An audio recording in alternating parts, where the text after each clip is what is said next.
dan beberapa jalur lain. Disebut penyebar fitnah. Dia ancam, ente nanti dihisap. Ya, semua kita dihisap. Siapa yang nggak takut dihisap? Ya, apalagi kalam-kalam yang qabih. Ya,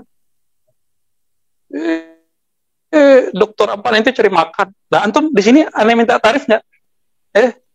Antum aneh minta tarif nggak di sini? Siapa yang merasa dimintain tarif? Potong jarian.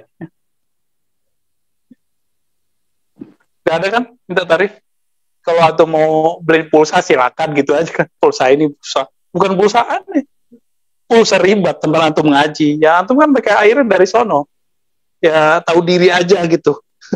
Gak usah kita ingetin lah. Masa pakai apa kecer-kecer gitu gak usah malu-maluin.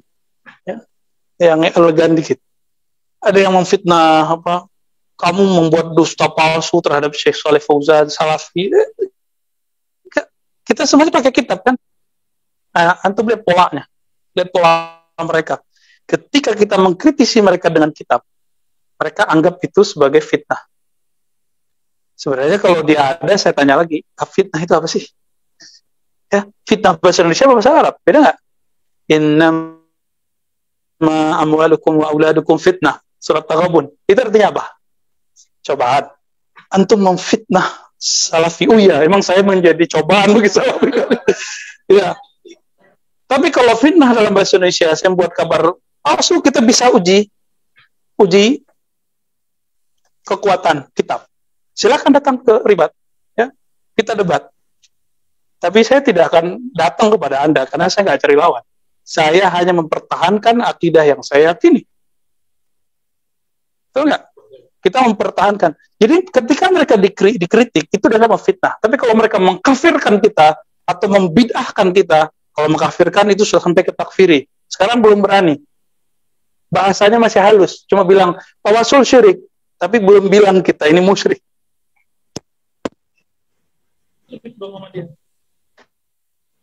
Otomatis kita sebutkan, kalau sudah dibilang musyrik, halal gak darahnya nanti? Ini kita sudah lihat hari ini, akidah yang dianut oleh ISIS, Daesh, di Syam, di Suriah, akidahnya apa? Antum lihat itu videonya jelas. Dan langsung dari situs-situs mereka, nggak tahu sekarang udah ditutup kali.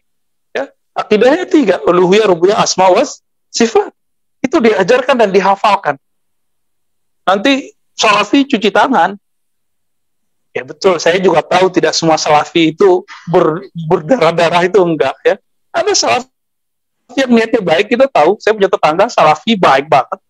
Dia pulang dari kampung mana, dia bawa kita makanan. Saya mikir kalau Salafi begini mah enak hidup sama Salafi. Ya. Kita pergi ke masjid jalan, biasa. Saya ketemu juga di kampung saya, Tamatan Azhar, ya ada kelas kita, malah malu disebut Salafi, Ustaz, saya malu disebut Salafi. Malah pengen ngaji hadis sama kita. Padahal kita tempat sebut, tapi kan, dia cuma tuh tawadu. Dan saya ketemu loh Salafi yang begini. Tapi ada Salafi nggak begini. Jadi ketika kita mengkritisi yang mereka menuduh kita tawasul syirik, mengadakan haflah maulid Nabi, menyerupai, bukan hanya bid'ah, menyerupai Nasrani. Nasrani kafir nggak? Versi akidah loh ya. Berarti menyerupai mereka kufur dong. Gawat nggak? Terus dikira kita nggak baca ya. Ente ini belum baca kitab Syanatul Insan min waswasati Syekh Dahlan. Sah tarif kita? Hafta Sidi Musa. Wah, Sidi Musa belum tahu. Nah, itu tadi yang saya kirim bukannya itu tadi ya. Itu agak tebal, 400-an halaman dan kemudian diberi ta'liq oleh Syekh Rashid Ridho. Jadi Syekh Muhammad Abduh punya murid beberapa ijtihad, kecenderungannya macam-macam. Ada kecenderungannya kepada membela Salafi, Wahabi. Itu Muhammad Rashid Ridho.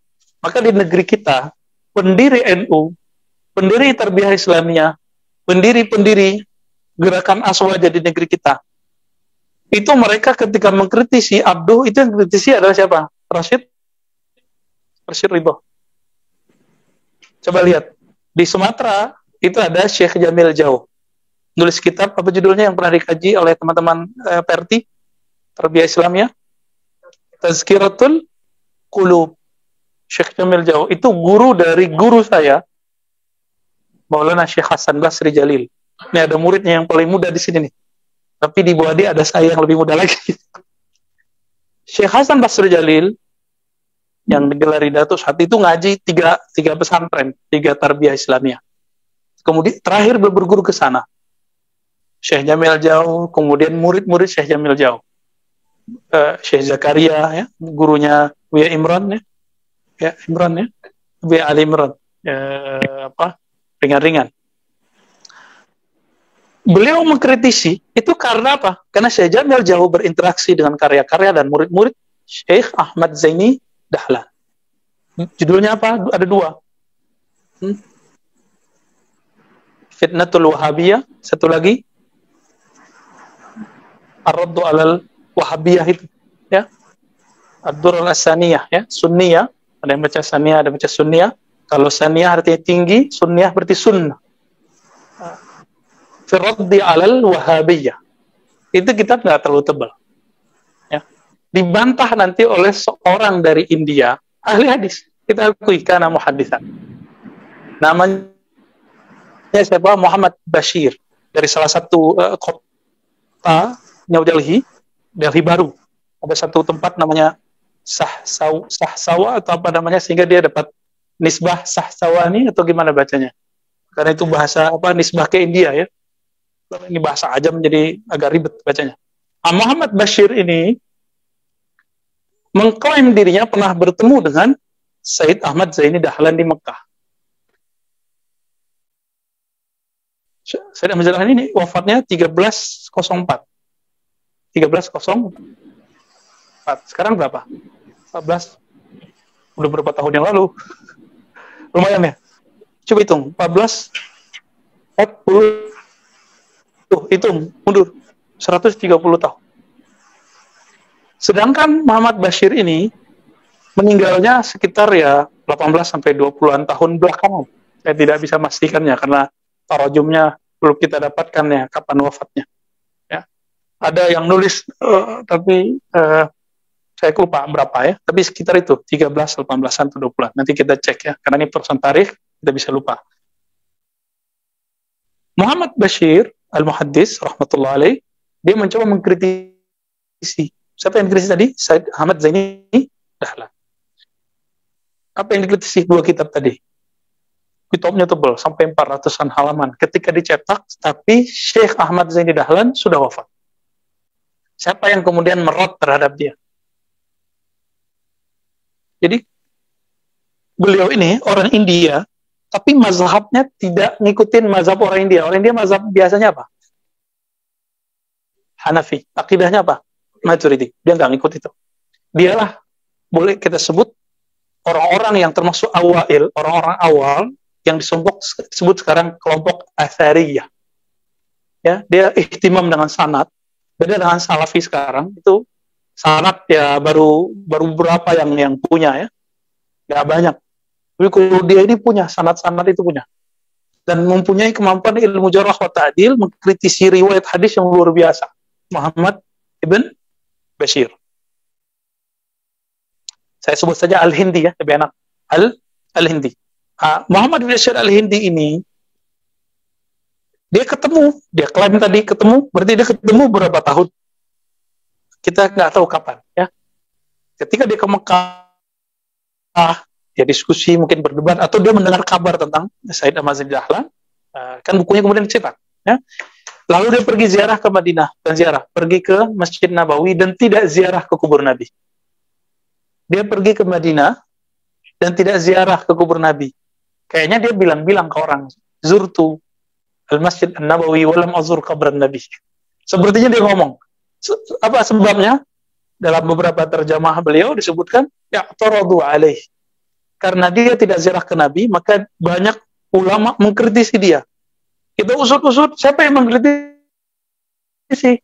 Ketemulah Maulana Syekh Al-Imam Al-Muhaddis Al-Kabir, Al-Hafiz Abdul Hayy Al-Lakhnawi. Maka saya menyarankan antum untuk punya karya-karya beliau. Saya punya beberapa, tapi saya nggak tahu ditaruh di mana sekarang, di bagian sudut mana ya. Syekh Abdul Hayy Al-Laknawi. Nah, Abdul Hayy Al-Laknawi ini ajib juga ya. Ini yang kemudian dirapikan karyanya oleh Abdul Fattah Abu Ghuddah, mantan Salafi. Mazhabnya juga Hanafi. Mantan loh ya. Nah, nanti kita bedah beberapa kitab Abu Ghuddah ini, nanti antum melihat ajib luar biasa. Beliau karena pernah jadi Salafi, maka ketika mengkritisi Salafi itu indah sekali. Jadi nggak kenceng, halus, sangat halus. Sehingga dia ditahzir kemudian di kalangan Salafi. Ya, dianggap tol juga sesat. Kembali ke Muhammad bin Bashir Al-Hindi. Muhammad bin Bashir Al-Hindi ini, ya, yang menulis kitab Siyanatul Insan, nah, daripada waswasati Syekh Dahlan. Ini kalau disebut was-was itu milik siapa sih? Minal jinnati wan nas. Dan itu disebut syaitan.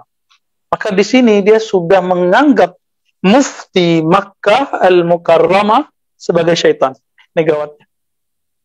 Saya cari sampai ketemu halaman berapa, udah ratusan, baru ketemu. Ketika dia secara tidak sadar mengkafirkan Syekh Dahlan.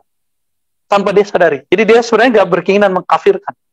Tapi, kaul ini tidak dikatakan kecuali oleh orang-orang yang kafir, mulhid, begitu ada kalimatnya. Nanti kita expose. Insya Allah pekan depan, kalau buku manakibnya Syed Ahmad Zaidi Dahlan yang ditulis oleh Bakri Syatol sudah jadi muridnya, nanti kita compare. Ya. Kenapa? Karena sekarang anak-anak muda yang tidak mengenal adab kepada ulama menganggap Syed Ahmad Zaidi Dahlan ini kadzib dajjal, pencundang pembohong. Antum melihat status mereka. Orang nggak ngerti, kadang baca kitabnya nggak jelas, baru bisa kemarin sore juga. Sama juga kayak kita. Cuma bedanya kita gurunya lumayan banyak lah. Jadi karena kita berguru yang doain banyak. Karena doain banyak, belajar dikit, pahamnya banyak. Alhamdulillah, benar nggak? Ini hebatnya kalau berguru. Antum kalau berguru, maklumat itu yang seharusnya antum baca mungkin setahun, 2 tahun, itu cukup dalam 1 jam, 2 jam, itu keluar dalam maklumat guru. Lo bersyukur, itu turun, itu yang disebut al-imdad ya.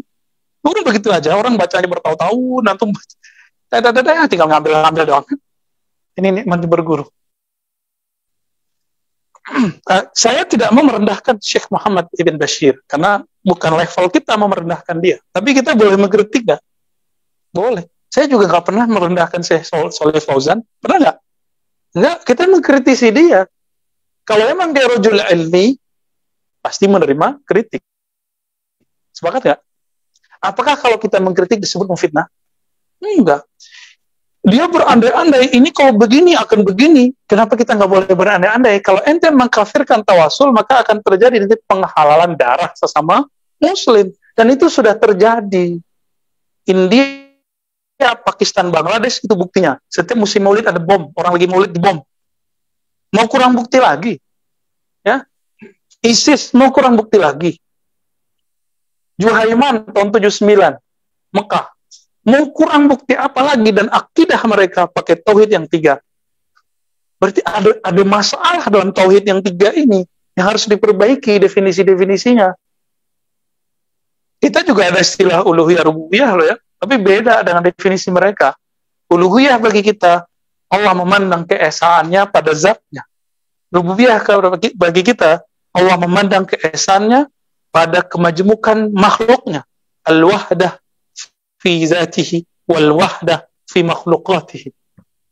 Ya, ada yang disebut dengan al-wahdah fil kasrah. Al-kasrah fil wahdah, itu istilah aja ya. Istilah-istilah aja.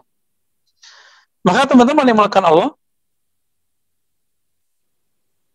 sampai kapanpun nanti antum seilmiah apapun akan disebut kalau mengkritik mereka dengan fitnah. Jadi nggak usah dibalesin satu cuekin aja. Kalau terganggu blokir aja atau dibatasi gitu. Senyum-senyum aja. Dan karakternya mirip seperti yang kita kemarin baca pagi Jumat pekan lalu ya, Sidi Musa denger ya. Ini Tuang Mudo Panji ini juga denger nih, Ibnu Solihin. Ya, hostnya kemarin. bahwa Khawarij ketika Nabi membagikan sesuatu, harta rampasan perang, apa kata mereka? Ittaqillah Muhammad. Muhammad, takutlah kepada Allah. Sama kan bahasanya gitu-gitu, sama kayak kita. Saya nggak bilang mereka Khawarij lah ya. Tapi kok sama gitu persis. Ittaqillah ya akhi. Ittaqillah ya adu Allah. Takutlah kepada Allah, wahai musuh Allah. Wah, ada yang begitu nanti.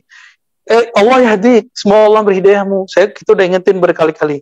Kalau doain orang dapat hidayah, doain dirimu dulu. Ya. Hadani Allah wa iyyak. Oh, itu saya aminkan benar-benar. Ya. Kalau bilang Allah yahdi, kita aminkan juga. Cuma kita kasihan sama dia. Semoga Allah berhidayahmu. Hadakallah. Allah yahdi. Memang dengan begitu dia selamat. Hati-hati di sini ya, hati-hati di sini. Ntar kayak iblis lagi. Iblis kan dulu mendoakan malaikat biar selamat. Dia lupa mendoakan dirinya. Ya. Nah, maka teman-teman yang melakukan Allah, ini zaman ini tambah luar biasa nanti, ya. Tambah akan dahsyat. Siap-siap aja. Ya. Siapkan dalilnya, siapkan imannya. Walaupun kita bawa 1000 dalil, itu bukan untuk mereka, tapi untuk kita. Maka saya udah kasih tahu berkali-kali, kita ngaji begini bukan untuk membantah mereka, tapi untuk menghilangkan syak dan ragu dalam pikiran antum, pikiran saya juga. Ya, makanya setiap hari ya saya masih ngaji, terus saya baca kitab terus. Saya kirim Fatihah terus untuk guru-guru kita. Ya, kita pasang adab terus. Dan kita membagi fasenya Ibnu Taimiyah yang sudah cenderung sufi, Ibnu Qayyim yang sudah jadi sufi sebelum dia jadi sufi, kita selalu bagi. Yang kita kritisi dari mereka berdua adalah kitabnya, bukan syakhsiyahnya, bukan orangnya. Syekh Shalih Fauzan yang kita kritisi adalah kitabnya. Ya, siapa tahu dia sudah berubah, wallahu alam, kan kita nggak tahu. Ya. Tapi ketika dia menafikan sesuatu yang ulama mengatakannya, ini yang paling repot. Dia menganggap orang yang membagi bid'ah lebih dari satu dianggap bertentangan dengan Rasul. Antum bisa bayangkan, udah berapa ulama yang dibantah itu. Yang setinggi-tinggi Imam Nawawi aja. Bagi bid'ah dari dua sisi. Satu dari buruk baik, hasanah sayyi'ah, ya. Mahmudah, mazmumah. Dari sisi hukum, ada 5. Ya, semua mereka membagi. Bahkan Ibnu Taimiyah pun bagi, dia bilang mukhalif. Ini mukhalif li qauli Rasul sallallahu alaihi wasallam. Ya. Kita sudah eksplor itu kitab tauhid, ya. Kita udah sebut loh kitab tauhid, itu masih nggak percaya dia. Ya. Masih nggak percaya. Dianggap kita takut pesantren kita nanti nggak laku. Loh, saya nggak punya pesantren. Ya. Itu pesantren guru kita, Syekhuna Ali Mustafa, bukan pesantren saya. Itu pun saya cuma diangkat, sekarang ada statusnya namanya masyayikh, ya. Ya itu kayak orang yang ngajar tapi udah lama, kira-kira begitulah. Masyayikh Darus Sunnah gitu. Ada beberapa, ya. Itu bukan punya kita. Dan pesantren itu bukan pesantren bisnis, antum harus tahu. Pesantren Syekhuna Ali Mustafa Yaqub bukan pesantren bisnis. Pesantren beliau kaderisasi ulama. Makanya dari dulu waktu beliau masih hidup, 3 tahun pertama beliau sering ngeluarin duit sendiri karena nggak ada yang kuat. Jadi gaji beliau itu dipakai untuk itu. Sama. Dan alhamdulillah saya punya maisha. Jadi saya nggak nyari duit lewat ceramah. Ya, antum tahu kan saya sebagai apa? Saya dosen. Ya, kecuali saya diberhenti jadi dosen, ya saya jadi dosen lagi di tempat yang lain. Ya, kita profesional, ya, rajul ilmi, alhamdulillah. Kita sebagai orang yang bergerak di bidang keilmuan. Jadi ketika ada tuhmah-tuhmah begitu, ya kita cukup balas begini aja. Nah, saya tolong antum nanti tidak membalasnya dengan cara yang kasar. Ya, idfa billati hiya ahsan. Kita balas dengan baik. Kita nggak usah bilang ente bawa fitnah, enggak. Tapi kita ente emang bilang kita kafir, gimana dong? Ya, syirik dianggap tawasul syirik, ya syirik kafir. Kita dianggap kuburiyun. Kuburiyun artinya apa? Penyembah kubur. Itu istilah yang paling buruk yang saya tahu, yang dialamatkan oleh Wahabi Salafi terhadap Asy'ariyah dan Sufiyah. Ini yang saya nggak ridho. Wallah, ya, kita nggak ridho sama sekali. Maka naruddu alaihim, kita tolak. Ya. Nah, kembali ke kitab yang tadi, Syianatul Insan karya Muhammad bin Bashir Al-Hindi ini. Nah, ini kalau ya agak jauh ya, antum imajinasikan dari sini aja. Jadi dulu masalah tawassul, ziarah kubur, istighosah, itu perbedaannya dua kutub ulama. Satu kutub Ahlus Sunnah Asy'ariyah, Imam Subki, Taqiyuddin As-Subki.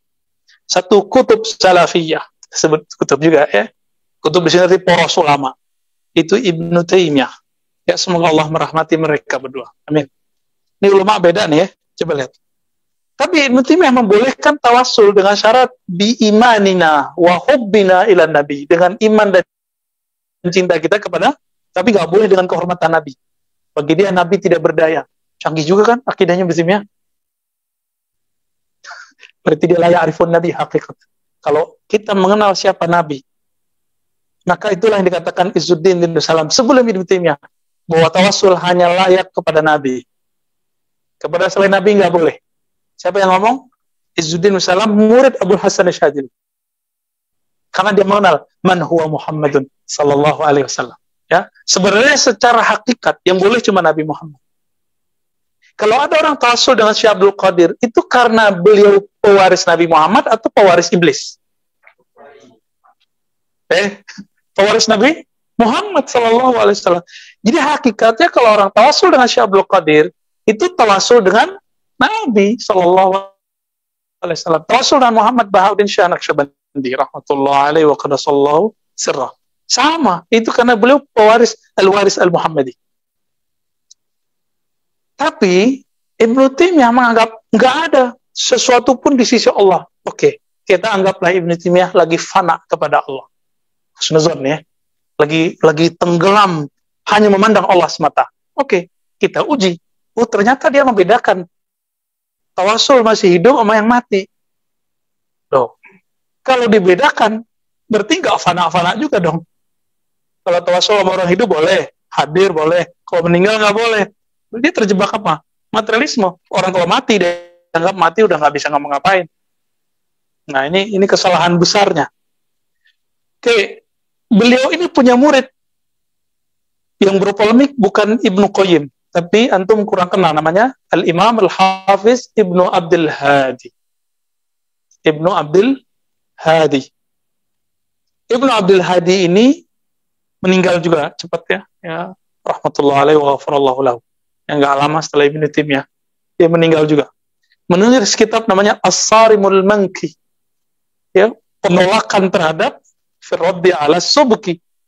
Jadi dia tolak Imam Subki. Ya, dia imam. Kenapa dia tolak? Karena Ibnu Taimiyah sudah wafat. Siapa lagi yang menolak kalau bukan muridnya? Dia menolak dengan metode ahli hadis. Dengan metode ahli hadis. Imam Subki ahli hadis nggak? Ahli hadis, gurunya Imam Zahabi.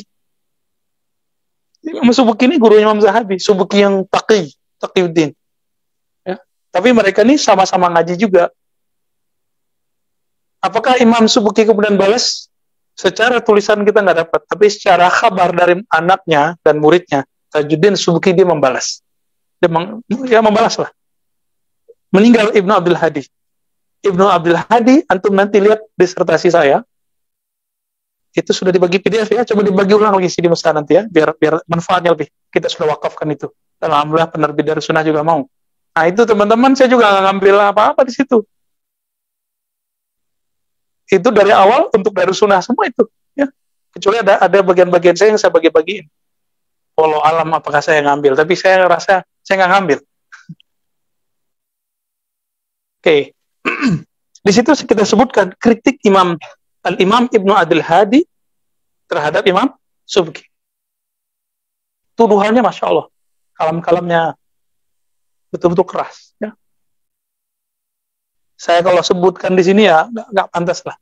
Dia menuduh Imam Subki ini jahil, syubhat, otaknya nggak beres, nggak jujur, hadisnya jelas doif, kok dipakai, gitu, dianggap kemudian nggak mengerti ilmu hadis.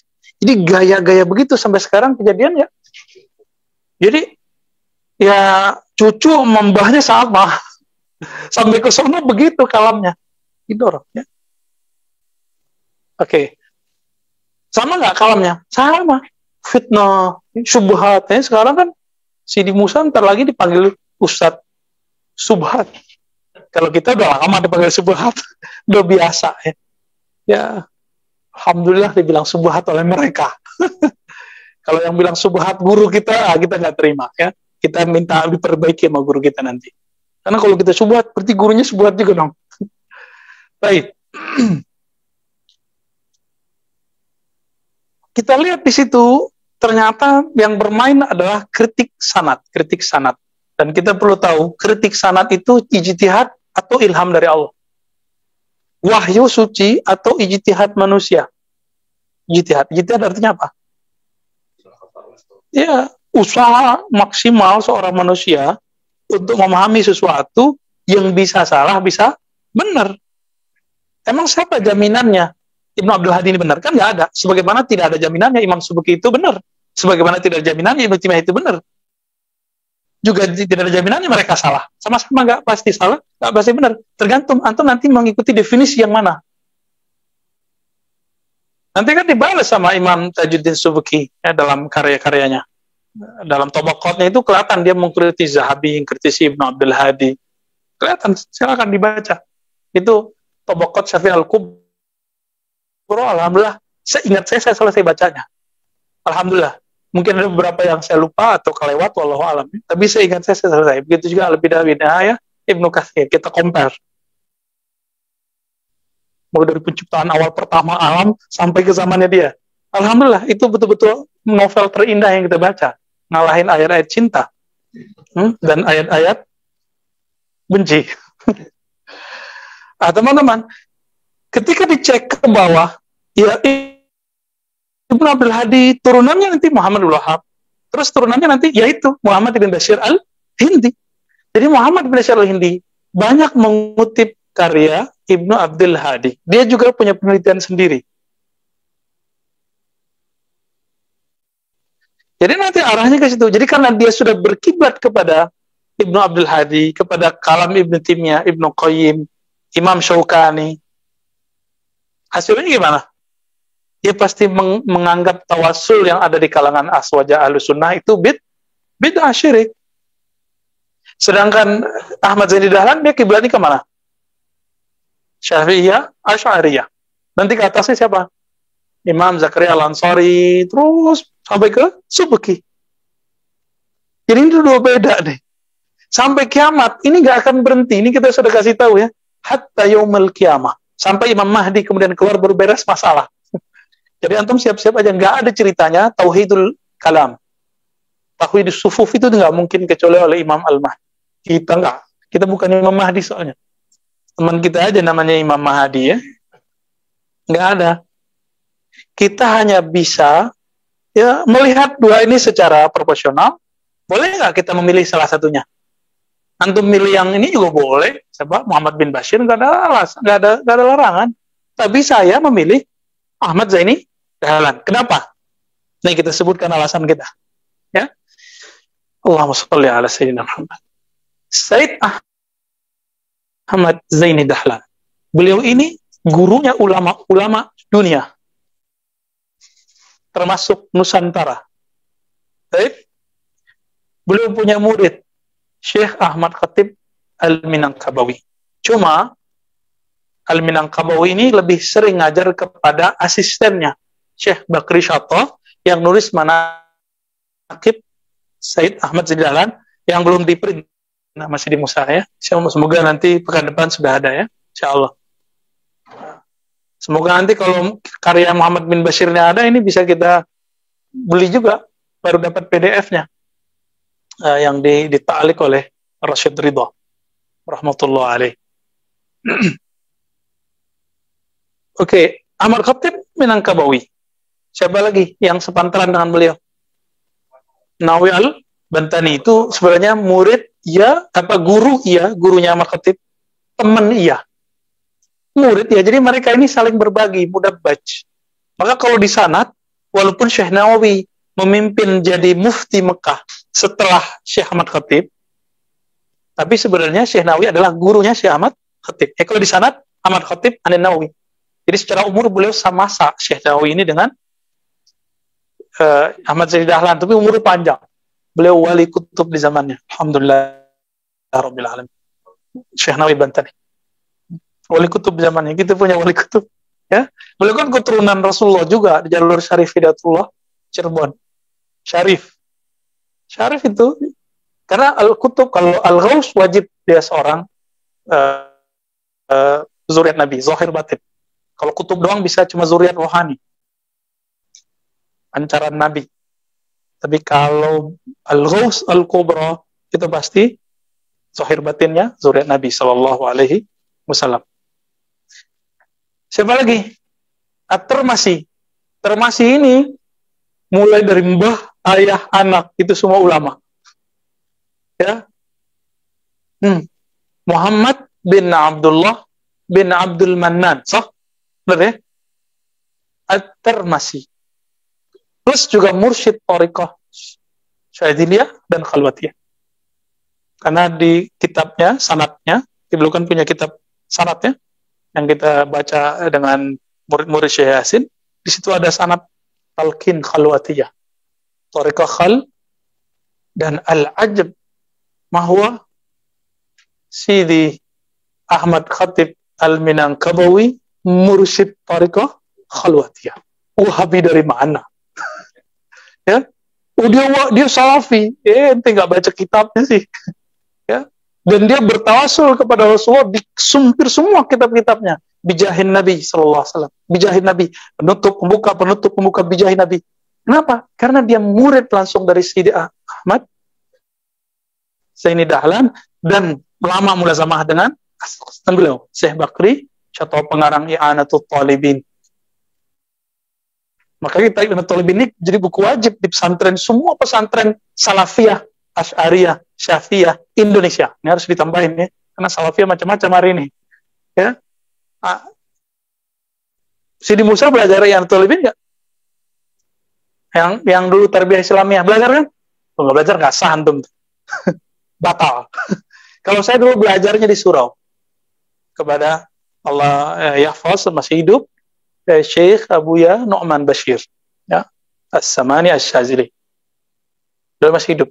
Umur beliau mungkin sekarang 86 atau berapa ya. Semoga mata Allah fi hayati. Ya. Masih seger. Sangat segar sekali. Saya belajar dulu, jadi beliau membahas kitab itu, dan temannya ada Buya Bashir juga namanya. Bukan Al-Hindi ya. Jadi beliau ngajar Al-Hikam,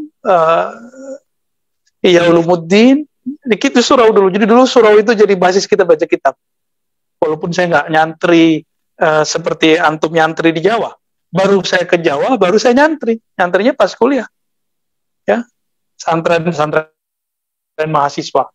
Alhamdulillah ya. Disitulah saya paham perkataan Gusmus Mustafa Bisri yang punya tafsir apa? Al-Ibris ya. Itu beliau apa ayahnya? Ayah beliau ya. Apa kata anaknya beliau ini? Kami datang dengan Gus Dur ke Kairo.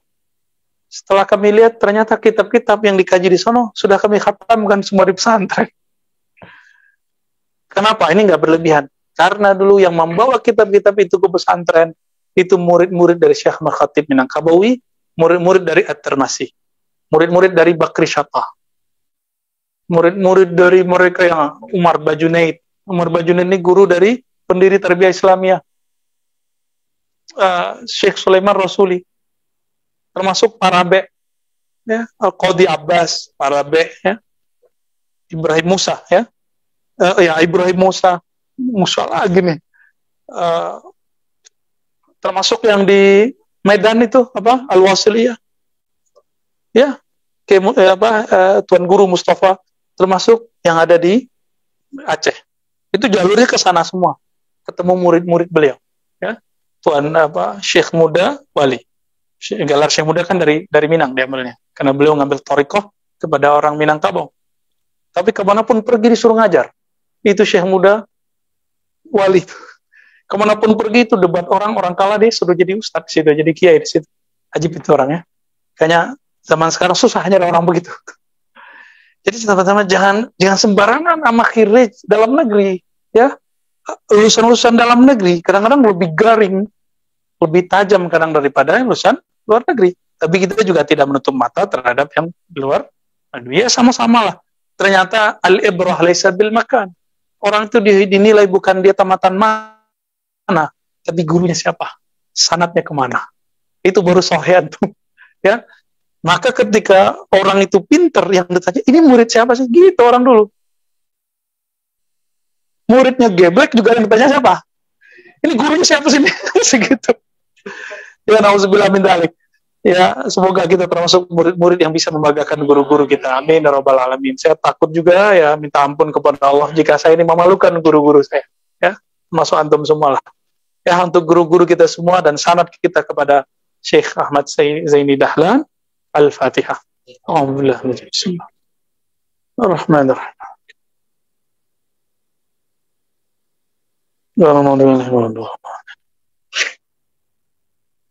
Syekh Ahmad Zaini Dahlan ini punya guru namanya Sayyid Ahmad Al-Marzuki Al-Muqri Al-Kabir, penyusun Aqidatul Awam.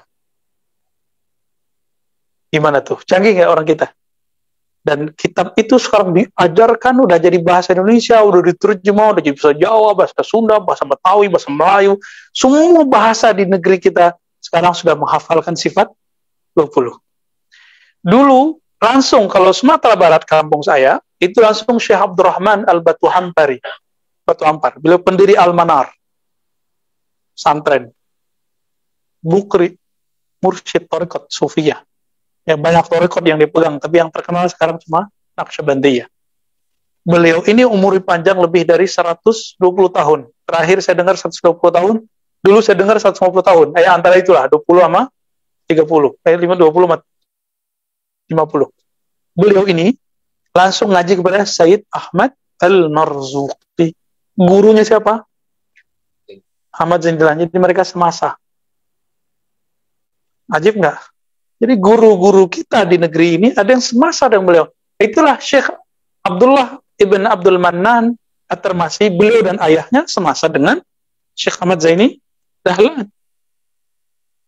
Dari jalur Sayyid Ahmad Zaini Dahlan inilah berkembang ilmu-ilmu Ahlus Sunnah di negeri ini. Sanadnya ke Mekah. Giliran kayak gitu aja, ulama Mekah nggak dianggap sama dia. Ya kan? Kan logikanya, oh di Mekah begini, di Mekah begitu, di Mekah nggak kunut, di Mekah nggak ada thariqat. Dia nggak tahu, dia bilang, emang Mekah cuma Masjidil Haram. Ya? Emang Mekah yang sekarang doang, sebelum 1924 nggak dihitung. Nggak usah 1924, 1980. Hitungnya sampai sekarang. Sayyid Ahmad Zaini Dahlan kan punya keturunan, itu ada di Garut loh. Ya, kita lihat tulisannya Garut. Udah ketemu. Fadil. Kelas. Sana.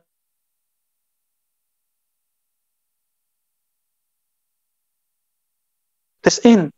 Labuda nazurhu. Masih ada. Keturunannya ada di Garut. Keturunannya ada di Garut. Sayyid Ahmad Zaini Dahlan. Karena anaknya namanya Abdullah. Abdullah bin Ahmad Zaini Dahlan. Itu merantau kemana-mana. Terakhir itu di tanah Sunda. Ya beruntung tuh orang-orang Sunda dapat keberkahan. Ada zuriat Rasulullah dan ulama besar, anak ulama besar mengembangkan ilmu di sana. Makanya saya dari dulu penasaran tuh sama sanad-sanad ulama Garut itu. Ajib-ajib emang. Syekh Abdul Muhyi Pamijahan short juga. Ya, dekat dari situ Tasik Malaya ada Abah Anom, ada apa? Zainal Mustafa apa siapa? Ya, itu ajib-ajib lah ya. Kita ketemu orang-orang yang luar biasa. Jadi teman-teman, sanad yang ada di Nusantara ini sama-sama berkelasnya dengan sanad yang ada di Mekah. Coba lihat ya. Syekh Ahmad Zaini Dahlan. Oke. Itu punya guru plus juga temannya. Dan dia juga berguru ke Syekh Ahmad Zaini Dahlan. Jadi mudabbaj. Namanya Utsman Dimyati. Dimyati di mana Dimyati? Mesir. Di Mesir. Beliau bermimpi, kan mimpi itu bagian dari kekuatan orang beriman. Nggak hujah dalam hukum, tapi itu menjadi kekuatan penghibur kolbu. Menjadi isyarat-isyarat bening. Siapa namanya tadi? Utsman bin Hasan Dimyati. Ajibnya apa? Ahmad Khatib Minangkabawi juga berguru kepada beliau. Masih sempat ketemu. Maka sanad ulama Nusantara kalau dipotong cepat, itu nggak pakai lewat Bakri Syato, nggak pakai Ahmad Zain Dahlan, langsung ke Utsman Dimyati. Beliau bermimpi sesuatu tentang manaqib Ahmad Zain Dahlan, maka dia pindah dari Mesir ke Mekah supaya ketemu dengan Said Ahmad Zain Dahlan. Meskipun ketika di Mekah Said Ahmad Zain Dahlan tidak berbesar kepala, dia malah mengambil sanad Utsman bin Hasan Dimyati. Ya, ngambil apa? Torikot Al-Khalwatiyah dan Aidurusiyah, Alawiyah, termasuk Naqsyabandiyah, Samaniyah, Qadiriyah, lengkap dia punya. Cuma yang masyhur adalah Torikot Khalwatiyah. Makanya negeri kita biasa sama orang Torikot. Ya. Syekh Ahmad Khatib Minangkabawi ketika mengkritisi orang-orang Naqsyabandiyah, itu yang dikritisi bukan tarekatnya, tapi salah satu furuknya, yaitu Robitoh. Robitoh itu membayangkan guru. Karena ini alirannya ikut Izzuddin bin Abi Salam. Ya. Yang dirobitohkan cukup Nabi lah, gitu. Yang ditawasulkan cukup Nabi. Sedangkan alirannya Khalidi, Al-Khalidiyah, Thariqat Naqsyabandiyah Khalidiyah, itu membolehkan, yang penting walinya kutub. Mursyidnya wali kutub. Kenapa Thariqat? Mohon maaf, robitohnya kadang nggak nyambung, karena si mursyidnya nggak wali, gitu aja. Nggak ngefek apa-apa itu. Nah, ini yang dikatakan oleh Abu Yazid Bustami. Nah, ini lucunya. Muhammad bin Bashir, karena dia Athari beda dengan Salafi mutlak, ya. Athari ini masih ngambil kalam dari Sufi, yang berhubungan sama dia. Abu Yazid Al-Bustami menolak tawassul dengan selain Rasulullah. Kenapa? Karena tawassul dengan hamba yang belum sempurna, itu sama dengan menjebak diri bil masjun, sama kayak kita ya terpenjara lagi, si hambanya belum bebas dari hawanya kok, gitu. Itu dipakai Ibn Bashir untuk nolak Said Ahmad Zaini Dahlan. Jadi dia pakai kalam Sufi untuk menolak kalam Said Ahmad Zaini Dahlan. Baik. Dan saya juga agak kaget, Syekh Rashid Ridho agak kasar ngomong tentang Said Ahmad Zaini Dahlan. Ini memang gitu, dari dulu kalam-kalam mereka memang nggak enak kalau kita baca, ya.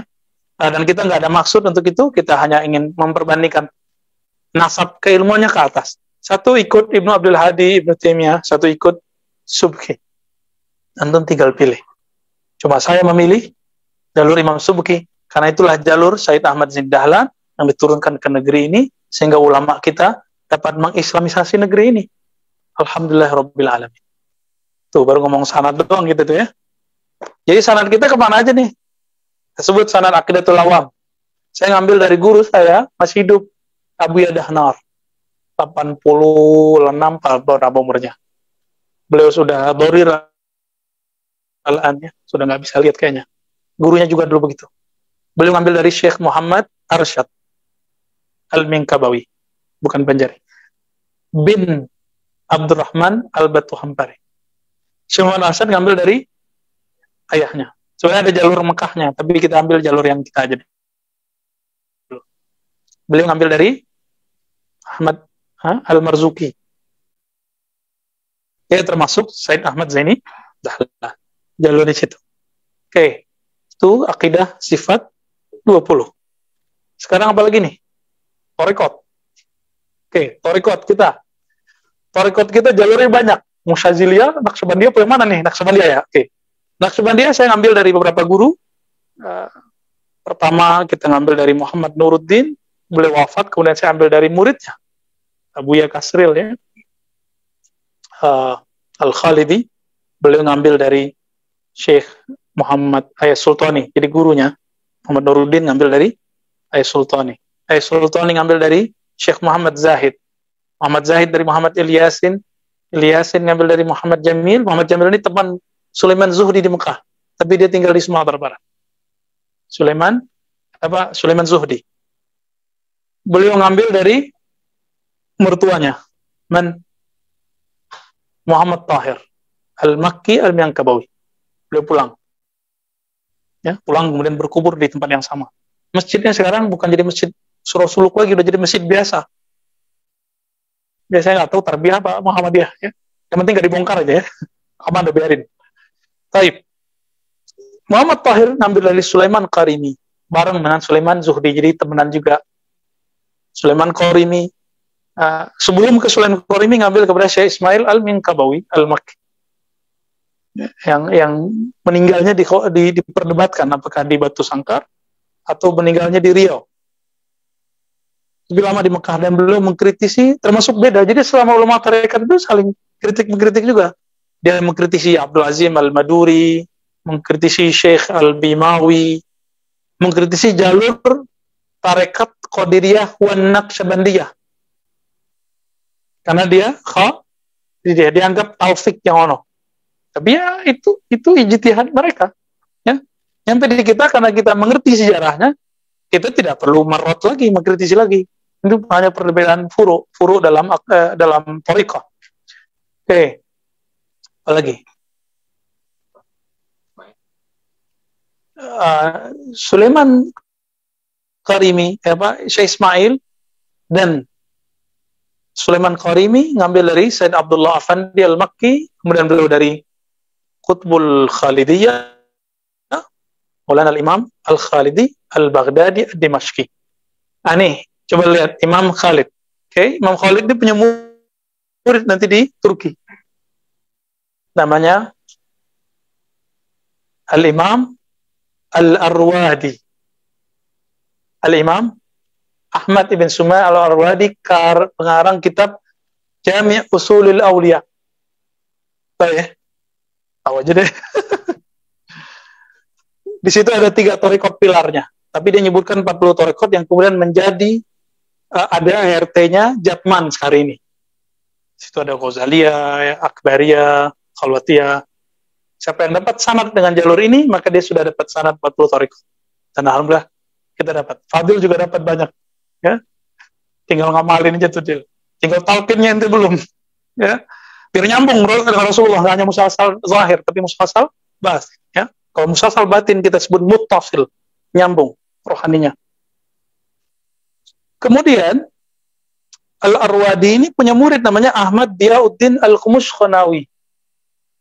Oke, afwan, saya lupa. Arwadi ini guru yang menulis Jami'ul Usul Awliya. Ya. Al-Khumushkha tulisannya ke kaf, tapi bacanya Al-Khumushkhanawi, bahasa Turki, Persia Turki, campur Persia Turki. Al-Khumushkhanawi punya murid, ayahnya Syekh Zahid Al-Kautsari, yaitu Syekh Hasan, dan temannya Syekh Qastumuni. Mereka ini punya murid Syekh Zahid Al-Kautsari. Syekh Zahid Al-Kautsari punya murid Syekh Yasin Al-Fadani.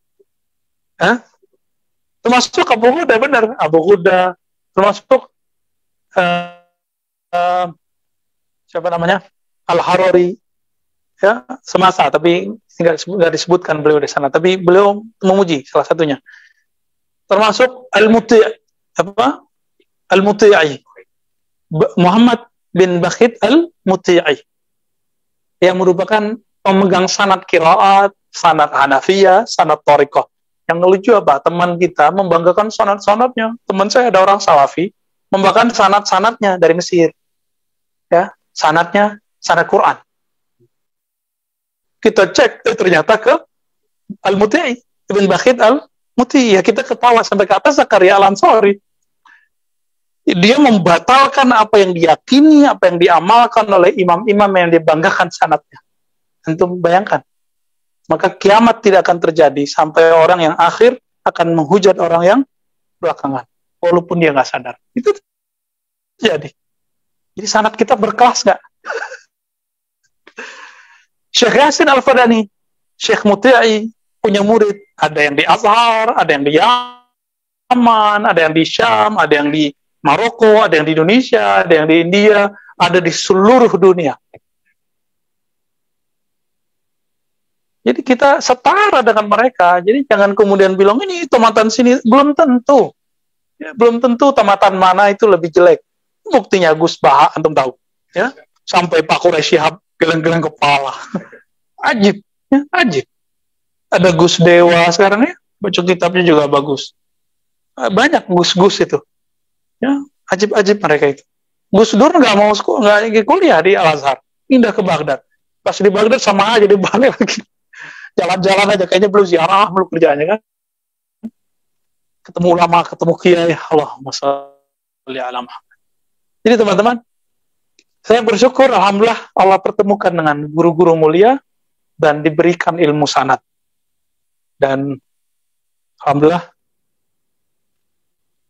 tidak hanya sanad ijazah, tapi juga diberikan sanad pemahaman oleh Allah Subhanahu wa Ta'ala. Ini nikmat besar, maka kita berterima kasih kepada guru-guru kita, karena sebab mereka kita bisa mengenal Allah, mengenal Rasulullah Sallallahu Alaihi Wasallam. Semoga nanti kita dikumpulkan bersama mereka. Amin. Rabbal alamin. Al-Fatihah. Bismillahirrahmanirrahim.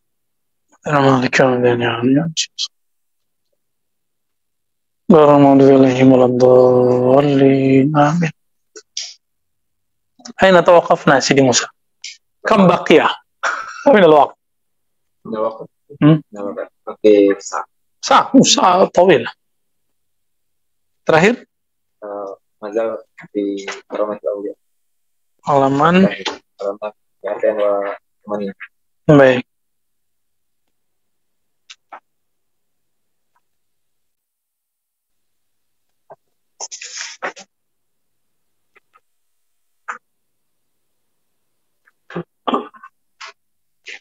Baik teman-teman yang maka Allah, kita mulai baca kitab ini dengan baca basmalah. Bismillahirrahmanirrahim.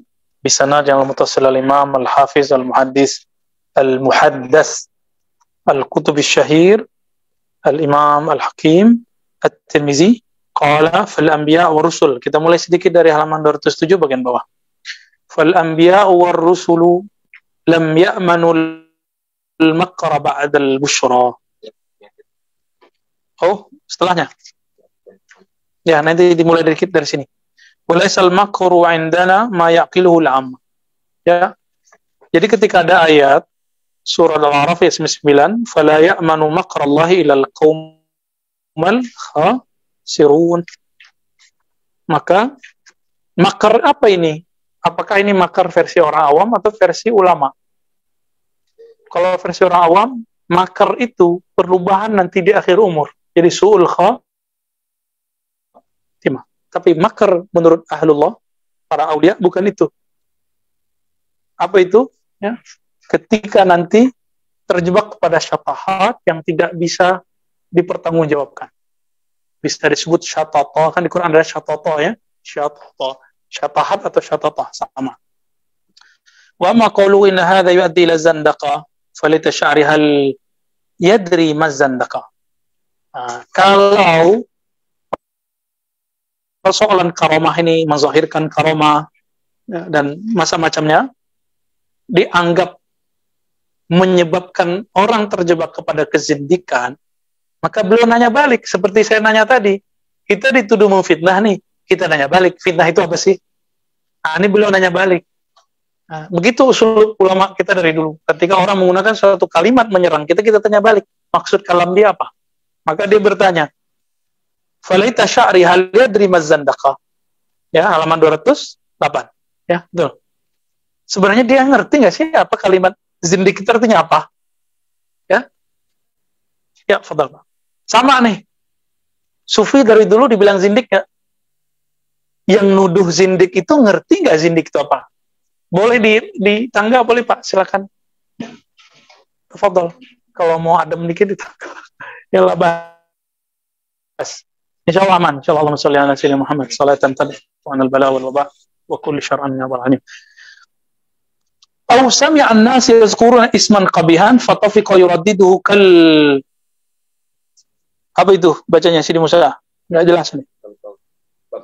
Babqa fa kullu man taharraka yuridu at-tashni' ala ghairihi yaqulu hadha zandaqa falau qala al-akhar bal ladhi fi yadika zandaqa la'annaka taz'amu annaka ta'budu Allah وأنت تعبد نفسك وهواك ونفسك صنم بين يديك وأنت معني بها فماذا تقول له. Ya teman-teman, saya jelaskan maknawinya aja. Jadi ada orang yang nggak mengerti tasawuf itu apa, atau karamatul aulia itu apa, atau tabarruk itu apa, sama ya.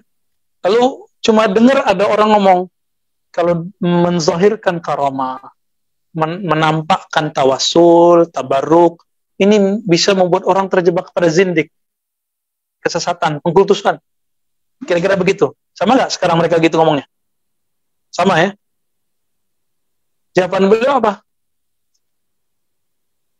Ente tahu nggak zindik itu apa? Ente paham nggak apa yang disebut bid'ah? Jangan-jangan ada orang dulu itu kalau kita sekarang Ibnu Taimiyah. Kalau di zaman dia, ya mungkin kelompok-kelompok yang mutasyaddidah di zamannya, ya sudah ada di zaman beliau. Itu kelompok Karramiyah, itu mutasyaddid. Ya. Dia bilang tasawuf itu zindik, menzahirkan karamat itu berbahaya bagi orang awam. Ini hanya suuzon mereka. Hanya suuzon mereka. Nah, kemudian yuraddiduhu ala-nas, ya, diulang sama nih. Kita dengar ada kiai di pesantren nggak mau bertasawuf. Kita tanya, Pak Kiai, kok nggak bertasawuf? Jawaban dia apa? Oh, kalau bertasawuf nanti bisa gila. Dia nggak tahu ada orang belajar di kampus negeri itu gila. Kenapa nggak buat kaidah? Mau belajar di kampus bikin gila. Benar nggak? Sama dengan orang yang buat kaidah dengerin sholat nariyah bikin kesurupan. Dia lupa semua ahli ruqyah membacakan Quran lalu orangnya kesurupan, benar nggak? Jadi dia melarang sholat nariyah karena bikin kesurupan. Kalau pakai kaidah begini, Quran ayat kursi nanti nggak boleh dibaca dong. Kenapa? Bikin efeknya ada kepada orang kesurupan. Tuh kaidah-kaidah apa ini? Ya, ini harus kita cabutin tuh dari kepalanya. Ini berbahaya, khatir. Ya, cara berpikir yang tidak jelas. Nggak usuli, ya. Usulnya nggak jelas dari mana, ya. Asal usulnya nggak jelas, ya. Hujahnya nggak qawi. Kias tapi batil. Buat analog tapi nggak tepat. Akhirnya mereka menganggap syirik kan? Jadi yang paling lucu adalah ada video, masya Allah, itu setan tuh ya yang berbuat. Ada video kaligrafi asma ashabul kahf. Ashabul kahfi pemuda gua, ya. Nah, orangnya ini kesurupan, terus gitu ya, diambil itu, dipukul. Ketika dipukul, si yang memukul nama wali-wali Allah ini, yang menghina nama-nama Ashabul Kahfi ini kemudian ditipu oleh orang yang kesurupan ini karena dia kemasukan setan. Gimana ketipunya? Dia pura-pura kayak disakiti. Jadi ketika itu dipukul, dia yang teriak-teriak, oh aduh ya Allah, ini akibat berbicara alam jin tapi nggak pernah masuk ke alam jin. Kan kita pernah masuk ke alam jin, maka jangan main-main sama ini. Teman saya ada yang pernah nikah sama jin, dan Allah izinkan dia masuk ke alam jin. Ya, ada. Sebagaimana itu orang-orang tertentu ya. Jin itu kan, alam jin kan sebagian dari alam aja. Kalau pakai mata ini nggak bisa, makanya kita nggak bisa melihat mereka. Dari sisi mereka melihat kita. Coba tinggal dibalik. Kita masuk ke alam mereka ya bisa dengan izin Allah ya. Tapi itu haknya wali kutub, wali ghaus. Bukan haknya saya ya. Jadi jangan minta ke aneh ntar. Ya, ntar antum kuat di sono. Orang hilang di hutan aja kemudian kapok. Gak usah jauh-jauh di kampung saya. Itu kakak sepupu kita. Jalan, pulang. Waktu itu sore kan banyak jin. Umusibian namanya. Tiba-tiba dia hilang, nyampe di mana? Depan kuburan. Itu biasa tuh, jin-jin rese ingin bikin orang merasakan dalam hatinya ada kemusyrikan supaya takut sama kubur. Loh kubur, kok antum takut mau kubur? Itu gimana ceritanya? Takut tuh mau orang mati. Bisa dipapain, digerayangin ntar. Kalau mau orang mati gimana? Ya gak usah takut. Tinggal baca assalamualaikum tuh.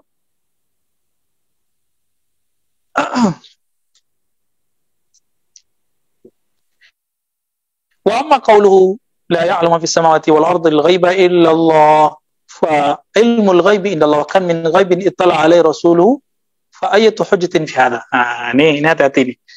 Ini kebanyakan ilmu kewalian ditolak oleh mereka karena ada ayat surat An-Naml ayat 65.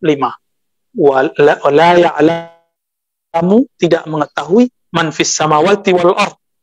Siapa yang di langit dan di bumi apa kegoibannya, illallah, kecuali Allah. Ini gimana cara memahaminya? Kalau ada orang sekarang bisa masuk ke alam jin, bisa dikasafkan Allah, bisa mengakses alam malakut, alam jabarut, gimana? Mungkin dari mana? Ya ayat ini juga, ilallahnya itu. Kalau Allah izin bisa nggak? Bisa. Sama dengan ayat kursi, tidak ada yang dapat memberi syafaat kecuali biizni, tinggal ambil izinnya Allah.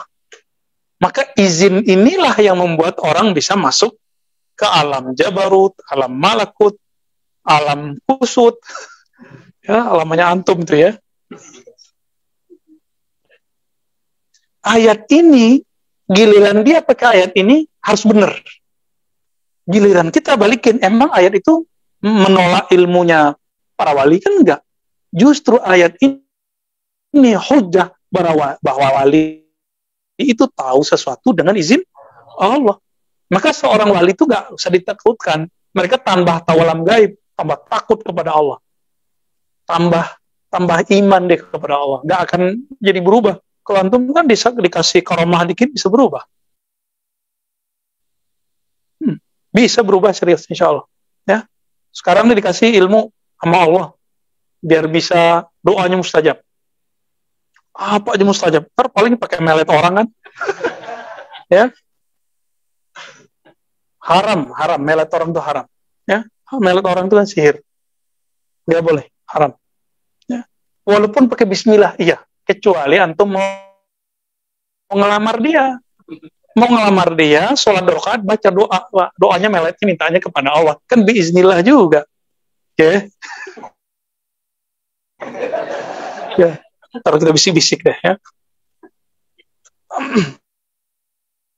Sidi Musa nggak perlu gitu-gitu kayaknya ya.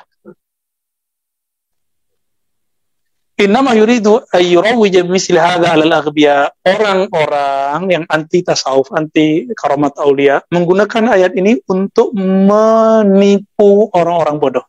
Aghbiya, orang awam. Tertipu orang awam meskipun bajunya ulama. Ya. Wa kan min ghaibin ittala Allahu alaihi alul ilham hatta nataqu bihi. Coba lihat kalau diterjemahin. Betapa banyak hal-hal gaib yang Allah bukakan kepada qalbu ahlullah, ahlul ilham, sehingga mereka berbicara dengan itu. Dan itu enggak bisa direncanakan, teman-teman. Bisa disiapkan qalbunya. Karena ilham itu turun setiap saat. Yang tidak bisa diturunkan setiap saat itu ilham tasyri'i, wahyu tasyri'i. Itulah yang terjadi pada Nabi. Maka Nabi ketika mengatakan kepada seorang perempuan, besok datang nggak besok wahyunya? Enggak.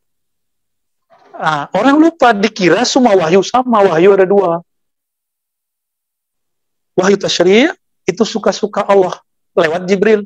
Jadi kalau Jibril nggak turun, nggak ada. Ada wahyu ilhami, detik per detik dia masuk ke dalam kalbu, bahkan lebih cepat dari detik, masuk langsung ke dalam kalbu seorang wali.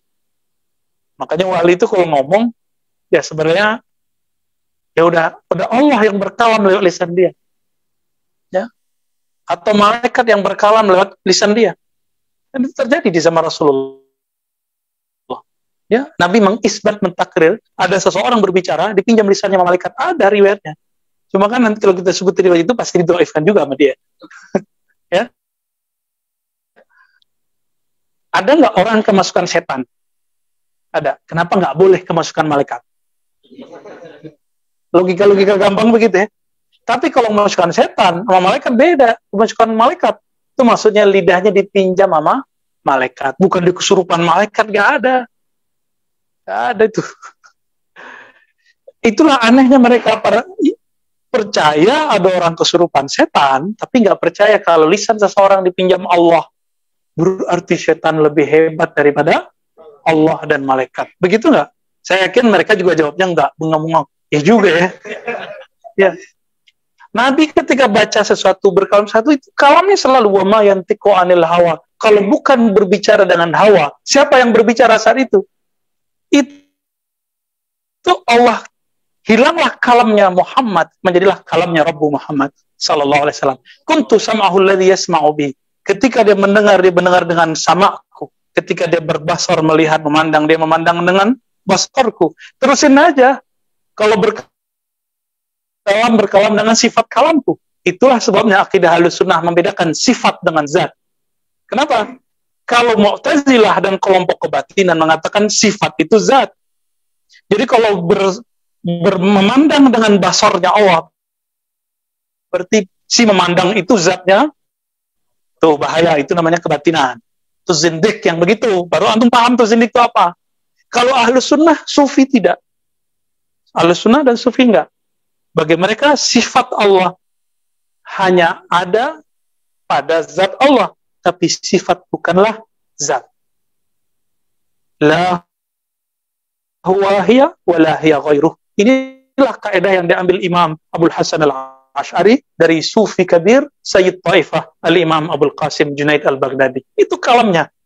Kalau enggak nanti orang ngomong zatku zat Allah, zat ingsun zat Allah, zati zatullah. Kan bahaya. Sifati sifatullah. Ya. Itu kan zikir-zikir kebatinan. Itu setan yang turun tuh. Kalau ada tarekat mengajar gitu, itu tarekat iblisiyah. Obat antum. Buang sejauh-jauhnya. Karena saya sudah melihat lebih dari 2 orang. Itu matinya zindik, matinya su'ul khatimah, karena ngamalin zikir iblisiyah ini. Nauzubillah min dzalik. Jangan coba-coba. Jangan coba-coba untuk masalah akidah. Apa kata beliau? Kam min ghaibin, betapa banyak hal yang gaib. Allah itlaqkan, Allah munculkan kepada ahli ilham hatta nataqu bihi, sehingga mereka berkalam dengannya. Ya, antum kalau tadi merinding-merinding itu dari sono tuh. Ya, dari sono itu. Wa ahlul firasah, begitu juga ahli firasah. Ada nggak hadis tentang firasah? Kan biasanya Daisna ini nanya dalilnya mana? Ini dalilnya Daisna ini.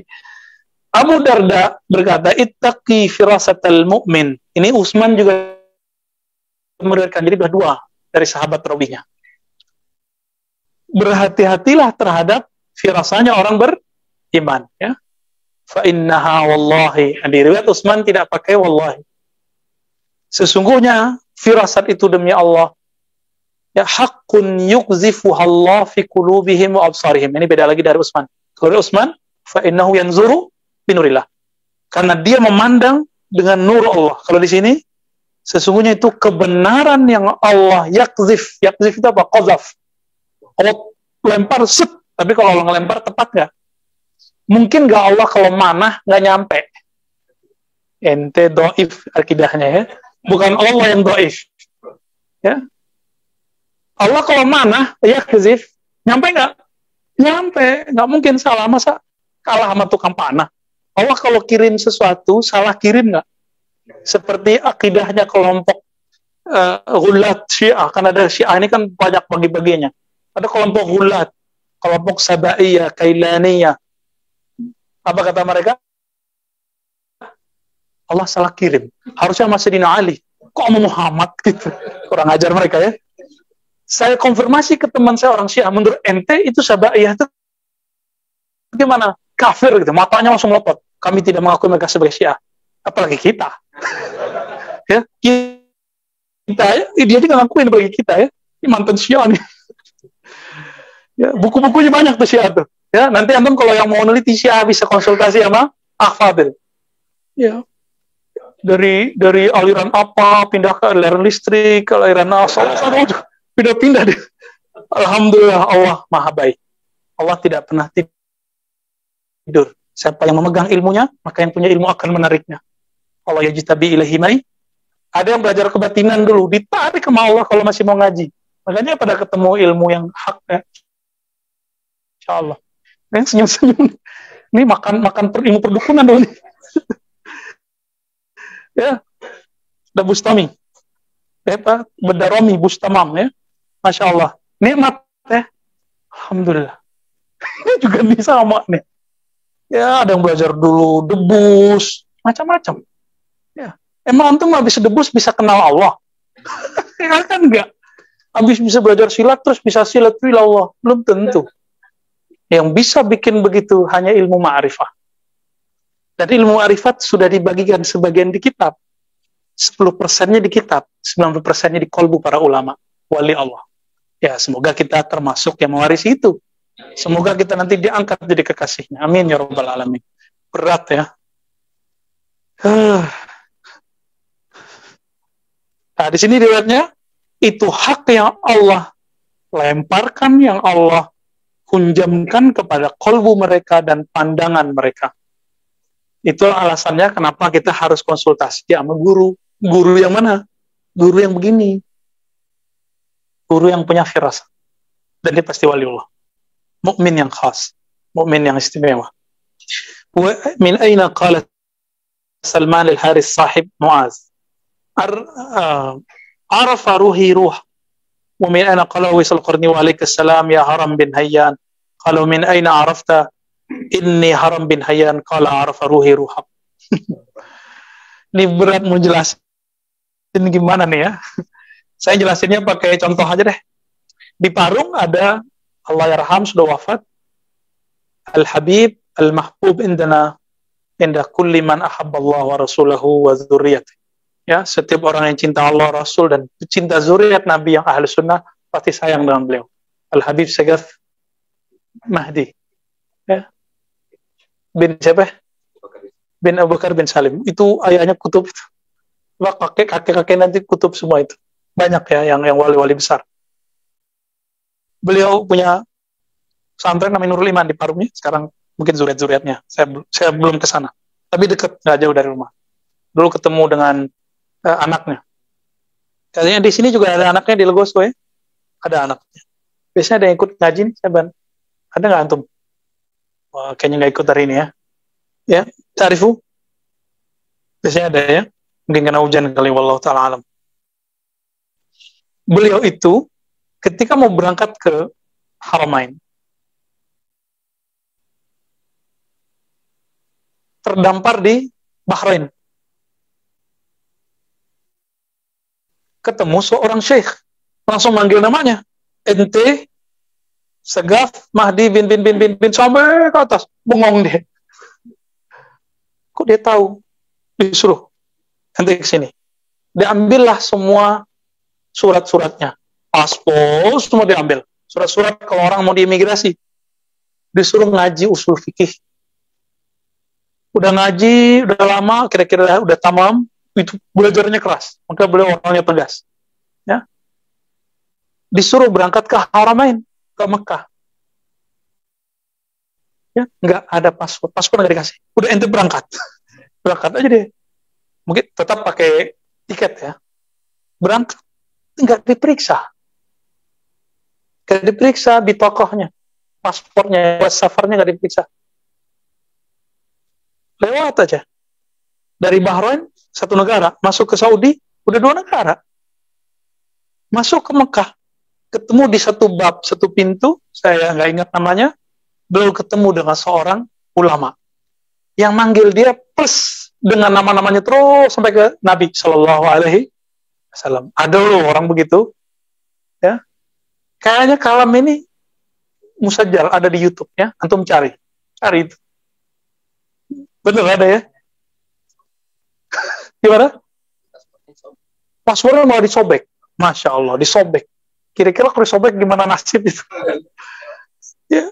Habis itu disuruh ngaji, itu keras juga ngajinya. Habis itu disuruh kemana lagi? Ke Al-Jazair, ke mana-mana. Mafi jawas safar, mafi bitaka. Nggak ada paspor, nggak ada visa. Gimana kira-kira? Nggak masuk akal. Akal antum, akal ini masuk.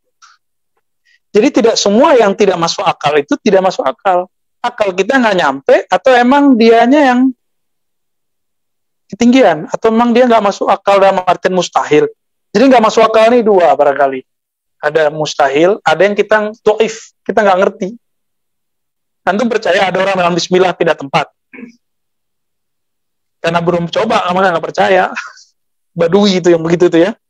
Badui terus melihat dulu, gitu, panggil dulu pohon, datang baru percaya. Abu Bakar Siddiq kan nggak begitu. Siapa yang berhak dapat gelar Siddiq? Percaya tanpa perlu bukti. Cukup melihat sosok Muhammad SAW, dia percaya. Dia lihat nur wajah Nabi, dia langsung percaya. Kalau nur saya gelap. Saya banyak dosa, jadi antum jangan terlalu melebih-lebihkan saya ya. Nah, coba lihat di sini. Salman Al-Farisi qala lil Haris sahib Muaz. Jadi sahabat Muaz bin Jabal punya teman Haris, belum pernah ketemu Salman. Pas ketemu dipanggil ya Haris. Di mana? Bengong deh, ente tahu dari mana? Saya ini Haris. Apa jawaban dia? Arfa ruhi ruhak. Rohku tahu siapa rohmu. Inilah yang disebut nama ruh. Ini nama ruh nih teman. Yang itu nggak dibagi lagi ketika Nabi wafat. Sampai nanti Al-Ghaus ada. Al-Ghaus lah yang bagi-bagi. Maka itu yang dapat nama itu dari Al-Ghaus sekarang. Nabi sudah wafat. Wali-wali ziarah, riyadhah, zikir supaya dapat nama itu. Man arafa nafsahu. Siapa yang kenal dirinya, kenal namanya, kenal sifatnya, kenal tabiatnya, baru kenal Rabbnya. Katanya kenal diri, namanya nggak tahu. Itu namanya bohong. Dan sekarang banyaklah ilmu ma'rifat bohong-bohongan itu. Katanya kenal diri, nama diri dia nggak tahu. Banyak hari ini. Ya. Nah, kita dapat anugerah dari Allah, ya ada orang yang memberikan itu kepada kita. Alhamdulillah. Semoga guru-guru kita dijaga oleh Allah. Ini ruh, nama ruh. Jadi Salman bisa membaca nama ruhnya. Tapi itu kebetulan Allah bukakan. Kan nggak setiap saat dia buka. Allah lagi buka aja. Berarti di zaman sahabat Nabi, itu seorang sahabat bisa membaca nama ruh orang. Zaman sekarang ada yang bisa, ada yang enggak. Saya nggak bisa lah ya. Belum bisa. Ya, belum dapat itu. Itu dari Allah. Tapi kalau diminta kadang-kadang dapat dia. Ya. Tapi kita nggak bisa menumbuhkan nama. Kita cuma tahu nama orang ini kira-kira apa. Kadang-kadang ngasih nama aja karena saking banyak yang dia kasih dia juga lupa. Itu biasa. Itu nggak aneh ya. Uwais Al-Qarni ketemu dengan Haram bin Hayyan. Apa kata Uwais Al-Qarni? Alaikassalam ya Haram bin Hayyan. Bengong Haram. Itu tahu saya dari mana? Jawabannya sama. Arfa ruhi ruh. Ruhku tahu nama ruhmu. Fisiknya nggak komunikasi, kolbunya udah komunikasi. Ya, inilah yang terjadi pada Habib Umar dengan salah satu kiai di Indonesia. Kiainya ngomong bahasa Jawa, Habib Umar ngomong bahasa Indonesia. Saksinya teman saya. Ya. Dia yang bawain sendalnya. Yang bawain sendalnya. Sekarang khidmah kepada guru kita yang mengerti masalah nama itu. Dia bengong. Loh, Habib Umar ngomong bahasa Arab, Habib yang bahasa Jawa ngerti. Habib Umar juga ngerti apa yang diomongkan oleh Kiai Jawa ini. Kira-kira kalau diterjemahin sama dengan ini. Ruhnya Habib Umar ngerti maksud ruhnya Kiai ini. Kira-kira begitu teman-teman. Seru nggak belajar ilmu beginian? Alhamdulillah. Nah, mereka sampai ke posisi ini tuh mujahadahnya Masya Allah.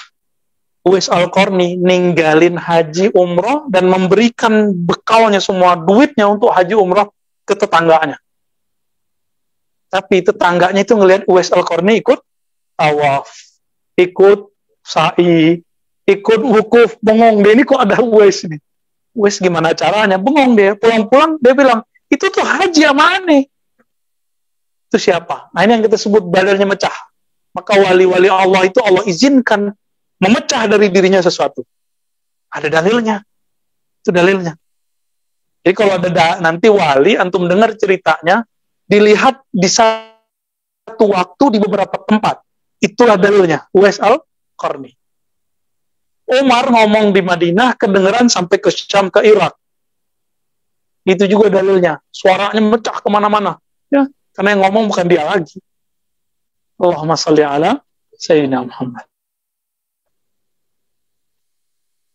فلهذا عامل الروح الذي ليس له من خزوز القلب ومحله ومصيره إلى العلا شيء.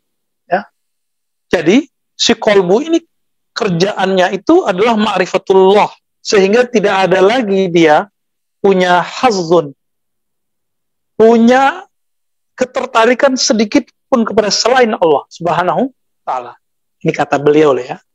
Fa kaifa bil qulub allati wasafna alladhi hadha alladhi takallama bihi Uwais min al-ghaib wa lam ya'rifu qad alaysa qad tala alaih. Yang terjadi pada Uwais, bukankah dia mengerti yang gaib?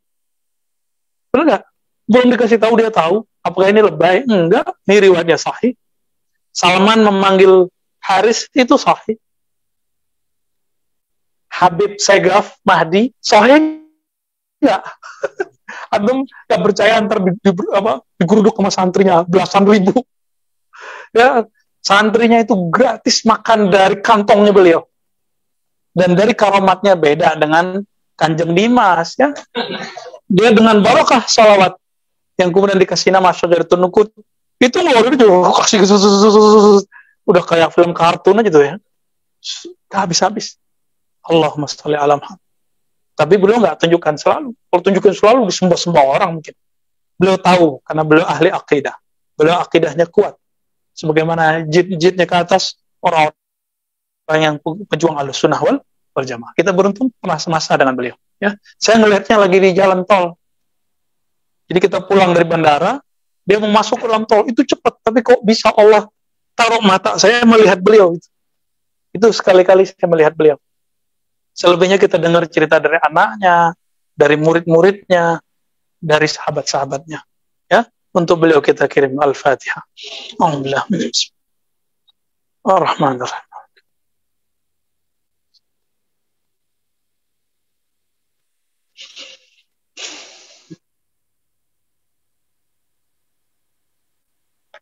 Ya, di sini disebutkan lagi kisahnya Umar, ya.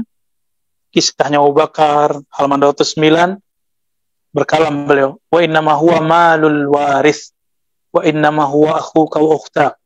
Faqala lahu ya abati innama litru, sampai akhir, afalaysa qad hakama Abu Bakar bima ulkiya fi rawih, faqala innama huma ukhtak. Fa asbata bil qul bi anna alladhi fi batniha min waladihi wa innaha bint. Jadi Abu Bakar itu pernah baca isi. Jadi belum ada kan alat apa namanya sekarang Pak Dokter? USG. Sekarang udah 3D ya.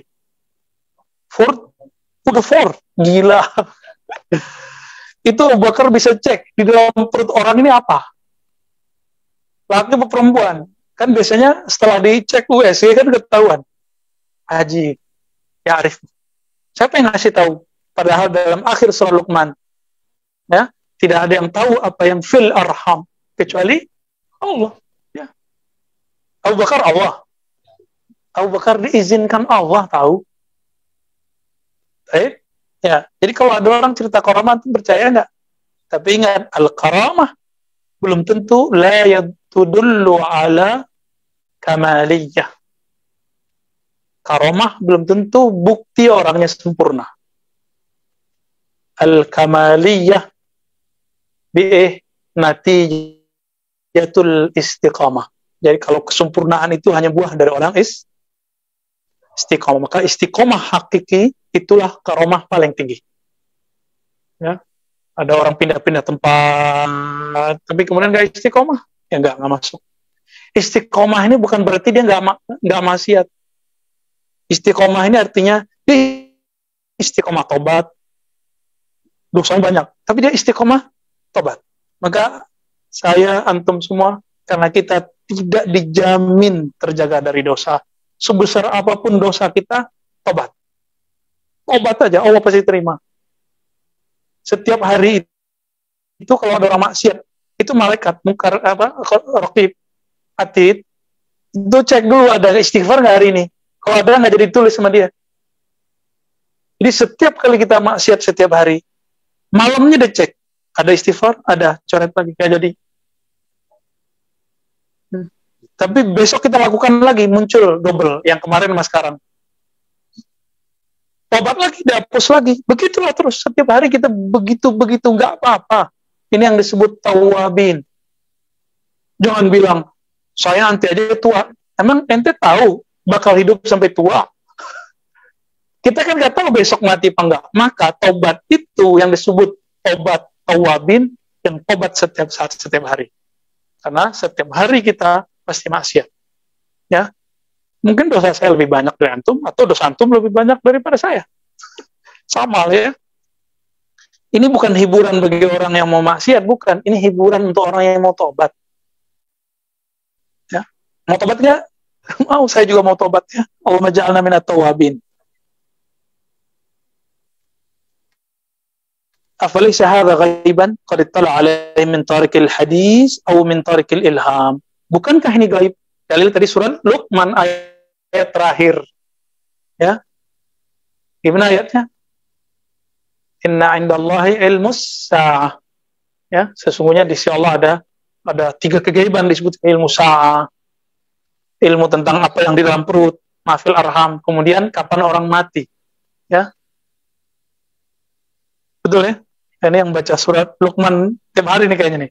Ya. Ustaz Ali Wafa. Wa yuqalu li hadza za'im. Jadi bukankah ini disebut tariqil hadis? Hadis di sini bukan hadis ilmu hadis.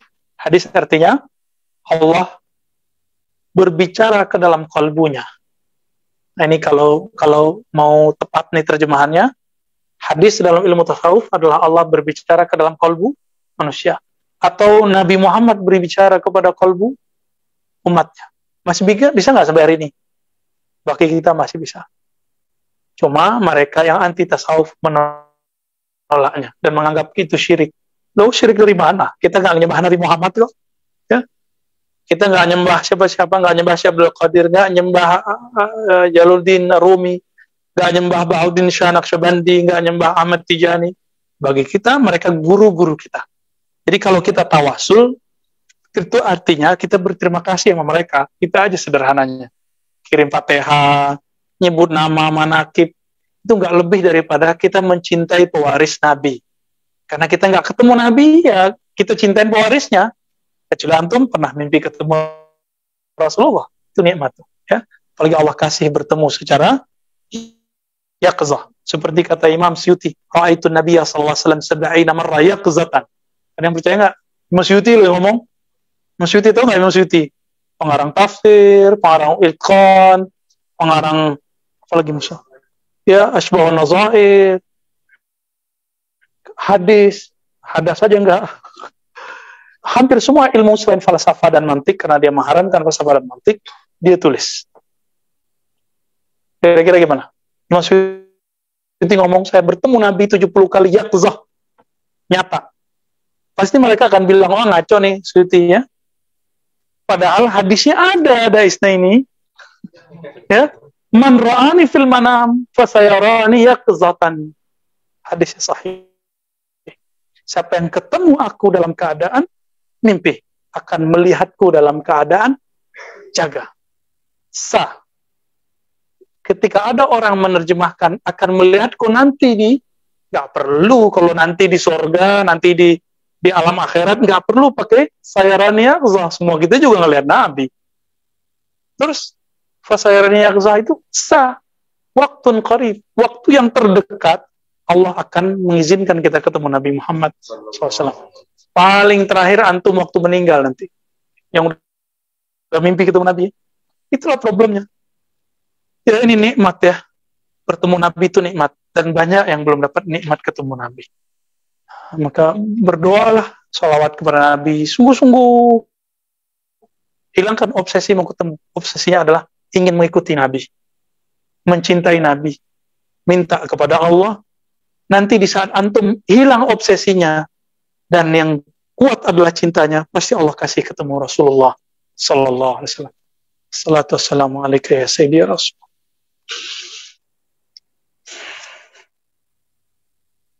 Wa yuqalu li hadha az-za'i min al-ghaib ala wujuh fa hal 'alimta ay ghaibin hadha alladhi ya'nihi Allah tabaraka wa ta'ala kullu ya'lamu fi as-samawati wal ard al-ghaiba illa Allah. Dan ayat yang berikutnya, alimul ghaibi fala yuzhir ala ghaibihi ahadan. Allah yang mengetahui gaib dan tidak menampakkan gaibnya kepada sesuatu pun illa. Ada illanya. Surat Al-Jin. Ya. Benar, surat Al-Jin. Oh ya, ada di bawahnya. Ayat 26 dan 27.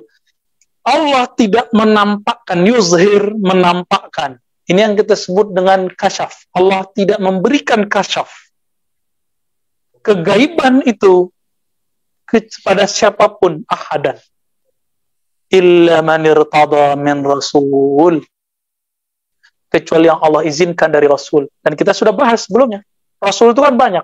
Ada Rasulul Malaikah, ada Rasul minal jin, ada Rasul minal insan. Tapi yang sahih minal insan. Ya.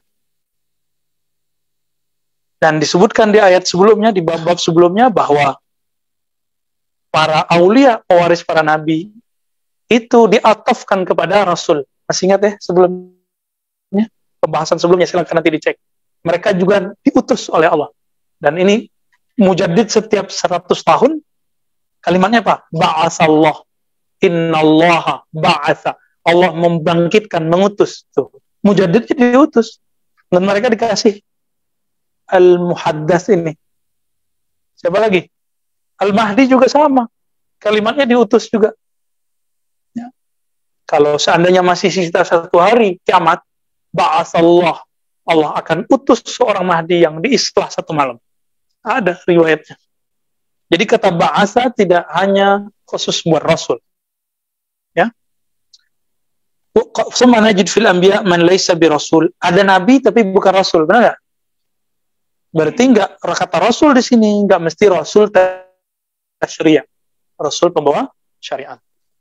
Ya, nakirah, betul Sidi Musa. Wa qad azhara Allah ala ghaibihi min tariqil wahyi fa hunaka ghaibun 'indahu ta'ala yakadu yukhfiha min nafsihi. Ya. Ya, maknanya samalah ya. Wahai sa'ah. Jadi ada ghaib yang mutlak, ada ghaib yang muqayyad. Nah, ini pembahasan versi saya. Wallahu alam, ini istilahnya semoga benar. Al-ghaib al-mutlak, ada al-ghaib al-muqayyad. Ghaib mutlak itu yang Allah tidak akan kasih tahu hatta kepada malaikat yang akan meniup trompet di waktu mau kiamat. Malaikat siapa? Israel atau Israfil? Israfil ya, Israel namanya nama Ibrani. Kalau di Quran hadis nggak ketemu nama itu, di hadis ketemunya Israfil dan Malakul Maut di surat Sajadah. Baik, sudah. Jadi malaikat mau niup trompetnya nggak tahu itu ilmu, termasuk Nabi. Maka Nabi ketika tanya Jibril, apa jawaban beliau? Mal mas'ul anha bi'a'lama minas sa'il. Tidaklah yang ditanya lebih tahu daripada yang bertanya. Baik, nah, ini kaidahnya di situ. Ini disebut al-ghaib al-mutlaq. Tapi tanda kiamat dikasih nggak? Maka tanda kiamat disebut dengan al-ghaib al-muqayyad. Termasuk yang di dalam perut. Karena dia muqayyad, sekarang ada teknologi mengetahui jenis kelamin di dalam perut. Kalau dia mutlak nggak bisa diketahui. Ini cara memahaminya. Loh, kok Allah bilang ghaib yang dalam perut ya? Sekarang kok bisa? Batal dong Al-Quran, bukan gitu. Ente nggak paham jenis ghaib. Ya, kan ada yang mulai nyeleneh mau mengkritisi Quran, terus ngomongnya gimana? Oh, Quran ini nggak bener nih, ya. Nanti bakal ada ilmu bisa ngeliat tuh wajah di dalam perut ibu nih, ya, Bamba ini. Begitu dia itu membatalkan surat Luqman ayat terakhir. Soalnya lah, dia nggak sahih, dia nggak tahu pembagian ghaib mutlak dan ghaib muqayyad. Besok ada yang nikah, ada yang nggak nikah, betul? Itu mutlak apa muqayyad? Itu bisa direncanain loh, karena dia masih muqayyad. Oke. Dokter bisa ngomong, kamu ini penyakit kamu ini paling bertahan setahun lagi. Dokter ngomong begitu melanggar kaidah ghaib. Kenapa kalau dokter ngomong gitu antum bolehin? Ya?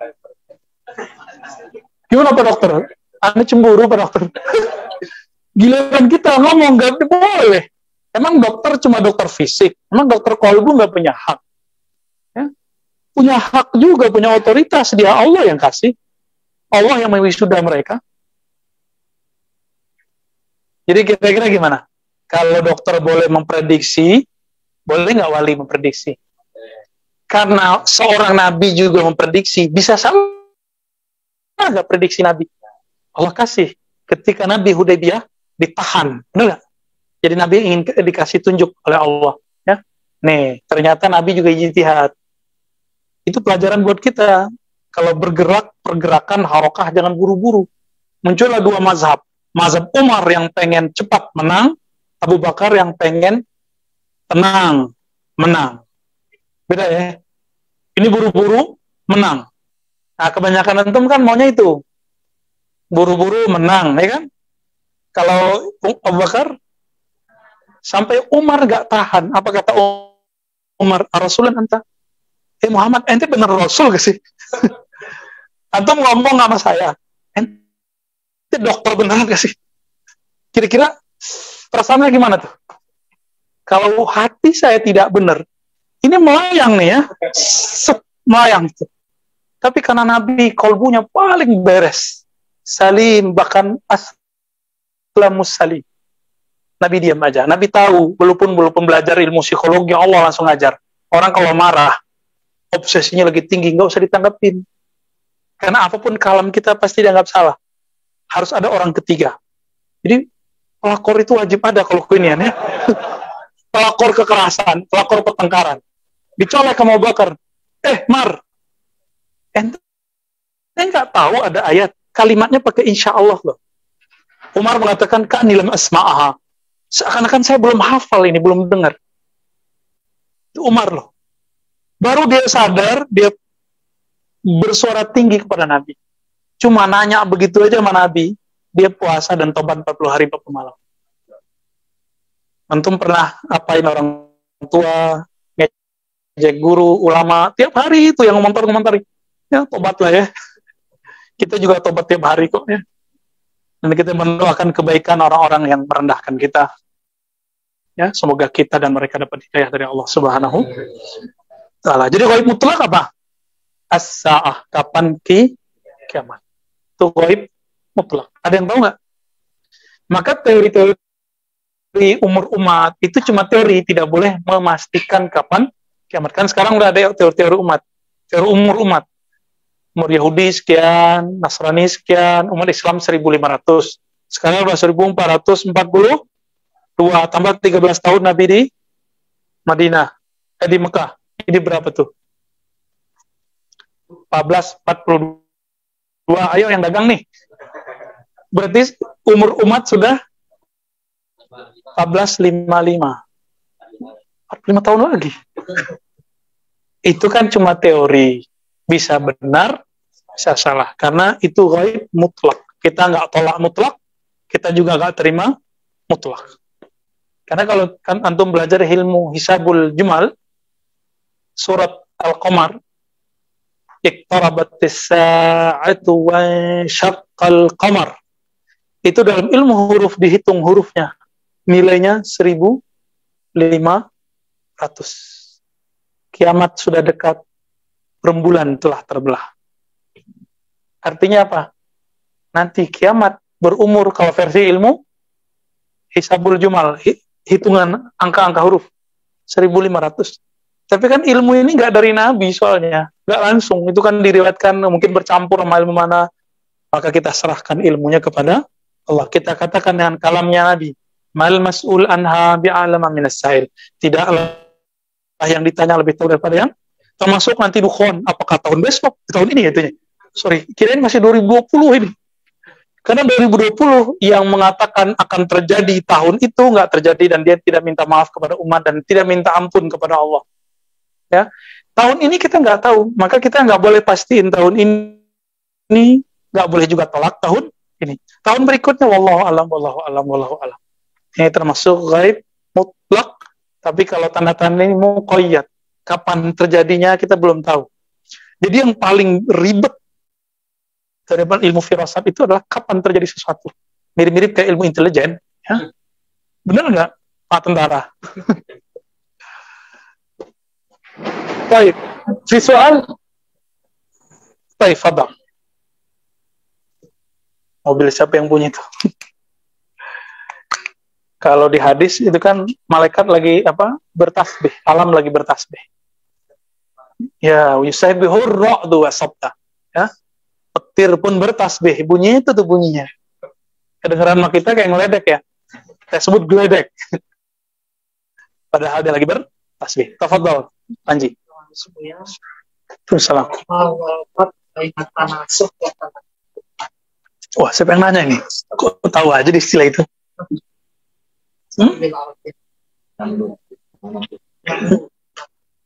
Semut kali. Antum dapat istilah dari mana itu? Hah? Apa perbedaan tanasukh dan tanazul? Sekarang banyak tuh ahli-ahli kebatinan ngomong bahwa raja-raja Jawa setelah berkumpul, ya kan? Ruh Raja Jawa telah berkumpul. Lalu dia mengatakan, di dalam diri saya, di belakang saya adalah ruh fulan. Ada kan yang begitu? Tolong ditutup aja. Ya, biar udaranya nggak ini. Biar suaranya nggak masuk. Ada aliran tertentu mengatakan bahwa kamu ini reinkarnasi fulan. Itu orang Islam loh sekarang. Tapi kebatinan. Ada di Jakarta, ada di Bandung, ada di beberapa tempat. Dan ada yang meyakini dirinya reinkarnasi dari Ashabul Kahfi, reinkarnasi dari Nabi Fulan. Ini berbahaya. Karena di dalam Islam tidak ada namanya reinkarnasi. Terlahir kembali itu nggak ada. Ya. Tapi bagaimana dengan tanazul? Reinkarnasi itu nafsiyah dan ruh. Dua-duanya masuk. Reinkarnasi. Karena reinkarnasi nanti berujung kepada inkarul ma'ad. Inkar al-qabr, inkarul jannah wan nar. Ujung-ujungnya inkarnasi itu tidak meyakini ada akhirat. Karena orang terlahir, mati lahir lagi, mati lahir lagi, mati lahir lagi. Tapi ajaran ini kan mungkin dulu ada benarnya, cuma nyangkut di mana dan kapan berubahnya kita nggak tahu. Yang benarnya namanya tanazul. Tanazul ini berubah ketika masuk ke agama-agama tertentu, jadi kepercayaan, animisme, segala macam, menjadi tanasukh, reinkarnasi. Kalau tanazul bukan reinkarnasi. Tanazul itu waris. Jadi konsep tanazul itu al-ulama warasatul anbiya. Ulama pewaris para nabi. Contohnya nih, Sidi Musa itu tanazul misalnya, misalnya ya, Khuzaimah bin Sabit, misal. Yang dulu Nabi kasih gelar satu orang sama dengan syahidain.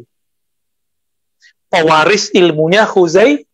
Jadi kalau saya lagi konflik, cukup bawa Sidi Musa Zauki. Ketika dia bersyahadah, saksinya bernilai 2. Misalnya begitu. Karena dia pewaris. Kekuatan spiritnya siapa? Khuzaimah. Itu mungkin. Ada orang yang mewarisi Nabi Ibrahim. Tapi nafsiyahnya beda nggak dengan Nabi Ibrahim? Nafsnya, jiwanya beda, sukmanya beda, jiwanya beda. Tapi spirit yang diwarisinya sama. Itu namanya tanazul. Dan itu mungkin bagi siapa? Innama yakhshallah min ibadil ulama. Bagi orang yang takut kepada Allah, lalu Allah jadikan dia pewaris para nabi. Ulama, para waris, para nabi. Bukan satu nabi loh.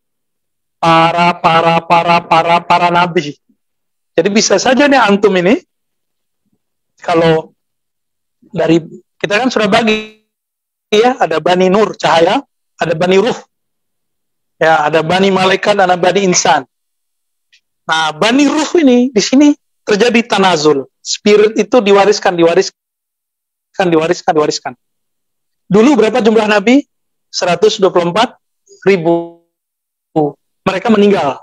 Bertanazul ke sahabat Nabi, jumlah sahabat Nabi berapa? 124.000. Itu makna dari tanazul. Kalau bahasa hadisnya tawarus, mewarisi spirit.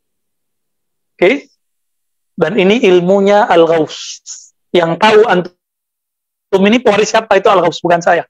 Saya bukan Al-Ghaus. Saya gosong. Al-Gosong. Saya bukan orangnya.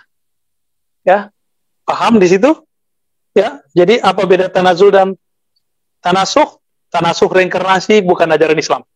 Karena berujung mengingkari hari akhirat. Kalau tanazul, dulu nih, spiritnya, tadi siapa? Khuzaimah bin Sabit wafat. Maka nafsiyahnya telah berhadapan dengan alam kubur. Karena sahabat Nabi pasti nggak ditanya mungkar nakir. Pasti. Karena dia tanazul juga dari para Nabi terdahulu. Emang mungkar nakir berani nyolek orang yang lebih tinggi makomnya dari dia. Jadi Bani Ruh lebih tinggi dari Bani Malaika. Bani Cahaya, Bani Anwar, Bani Ruh, Bani Malaika. Udah dicatat belum waktu itu? Ya, terus? Bani Alam, Bani Jin. Ya, Bani Jin, Bani Insan tadi ya. Bani Najm, Bani Nabat, Bani Hayawan, Bani Jamadat. Jamadat ini batu-batu, logam-logam, masuk situ.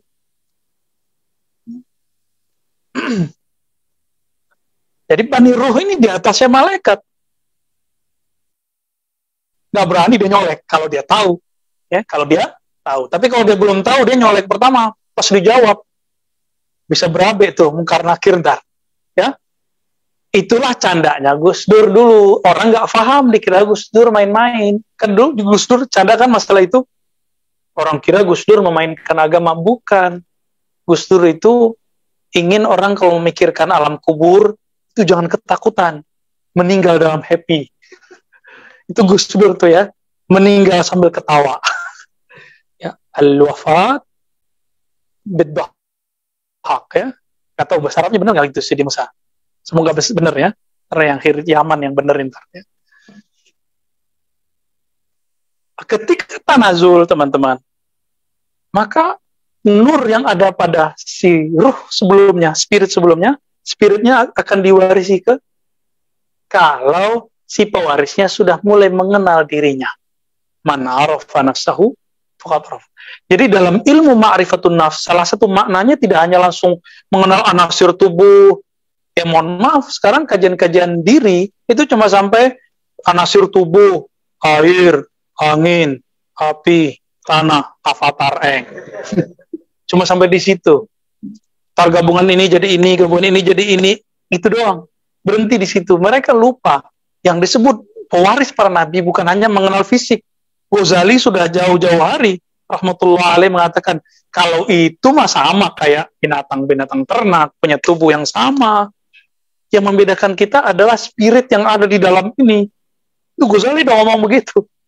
Dari ala dunianya, kimia usadahnya, Ihya Ulumuddinnya. Itu Ghazali udah nyindir kita loh. Kita yang nggak ngeh. Kita nggak ngeh. Ketika nih tanazul, teman-teman, nafs orang yang dulu, tadi contohnya sahabi Khuzaimah bin Sabit, itu nafsnya beda dengan nafsnya Musa. Beda, orangnya beda. Dia cuma mewarisi spirit. Karena tidak ada namanya reinkarnasi. Nggak ada. Yang ada dia mewarisi spiritnya. Nanti sama tuh kalau seandainya benar nih ya, nanti mewarisi persis sama. Karakternya tuh hampir sama. Ya. Dan saya, alhamdulillah Allah kasih tahu dengan jalur beberapa masyayikh kita, siapa tanazul saya, gitu, dikasih tahu. Tapi itu rahasia. Ya. Untuk apa dia obrol-obrol, itu kan urusan saya dengan Allah. Ya, bagi saya itulah salah satu makna dari man arafa nafsahu faqad arafa rabbahu. Siapa yang kenal dirinya. Sekarang antum yang sudah dapat nama diri, nama ruh, itu salah satu dari ma'rifatun nafs. Ya, maka nanti ketahuan tuh karakternya apa dari nama itu. Mirip-mirip, nggak jauh-jauh beda. Antum merenung-renungi aja sama. Ya, benar nggak? Yang sudah dapat nama sebagian, Butina namanya apa? Ya, Zulekha Ismail. Ya salam. Kok tahu beliau kan? Nah, itu goib nggak tuh?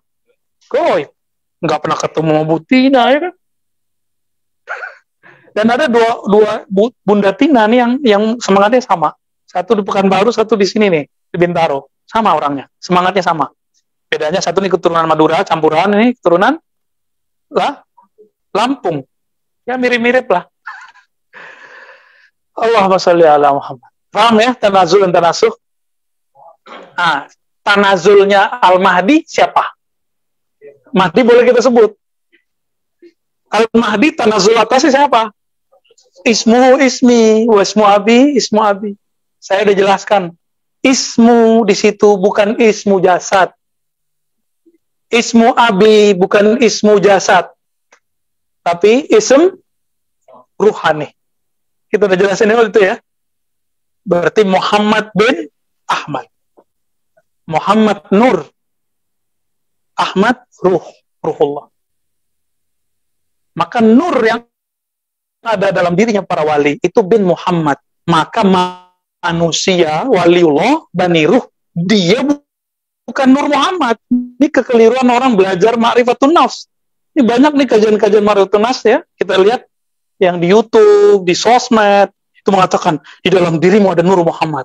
Ya salam ya. Khata. Yang benar pancaran atau warisan atau percikan itu benar. Itu benar. Karena Nur Muhammad ya cuma Nabi Muhammad Sallallahu Alaihi Wasallam. Dan itu hanya turun plok nanti ke siapa? Al-Mahdi. Kalau antum bilang di dalamku ada Nur Muhammad, berarti antum Al-Mahdi dong. Palsu. Tapi saya husnuzon. Barangkali masyaikh yang mengatakan dalam diri kita Nur Muhammad, mungkin maksudnya pancaran dari Nur. Kalau itu benar. Kalau itu ya di khali balak ya labas. Benar.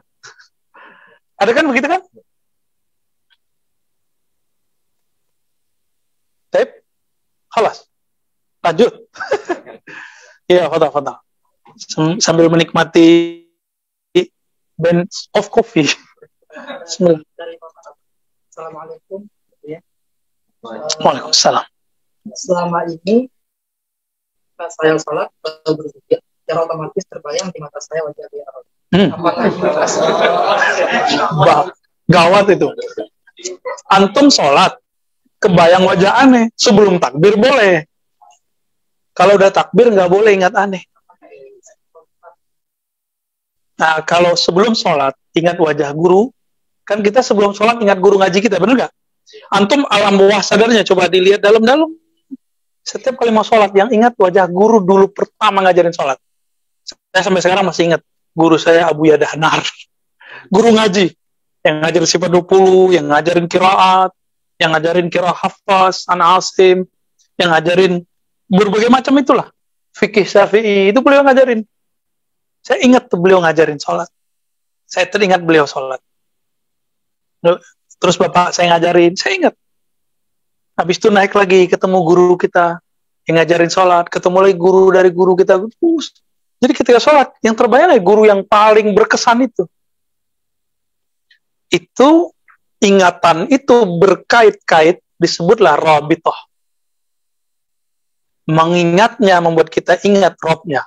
Inilah yang disebutkan dalam hadis yang hasan, man awliya Allah.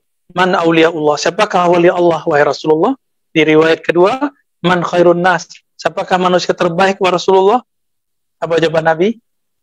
Allazina iza ru'u dzukirullah. Ada yang pakai man iza ru'u dzukirullah. Siapa yang jika engkau memandangnya, engkau memfisikannya, ru'u itu kan divisikan, dibayangkan, divisualkan. Membuat visualisasimu terhantarkan kepada zikrullah. Bisa namanya Allah, bisa fiilnya Allah, bisa sifatnya Allah. Kalau ketemu nanti antum dengan Al-Ghaus, dengan Al-Mahdi, bisa ingat ma'rifatul zatillah yang tidak bisa diceritakan dan tidak bisa dikalamkan kecuali oleh ahlinya, yaitu beliau itu sendiri. Nah, kita punya hak cuma sampai di sifat. Beliau punya hak sampai di zat. Nah, saya belum boleh bicara itu, ya, karena itu bukan hak saya. Kita harus tahu, ya, liyunfik zu sa'atin min sa'ati. Wa man qadira 'alaihi rizquhu falyunfik mimma ataahu Allah. Karena kita dikasihnya segitu, kita cerita itu.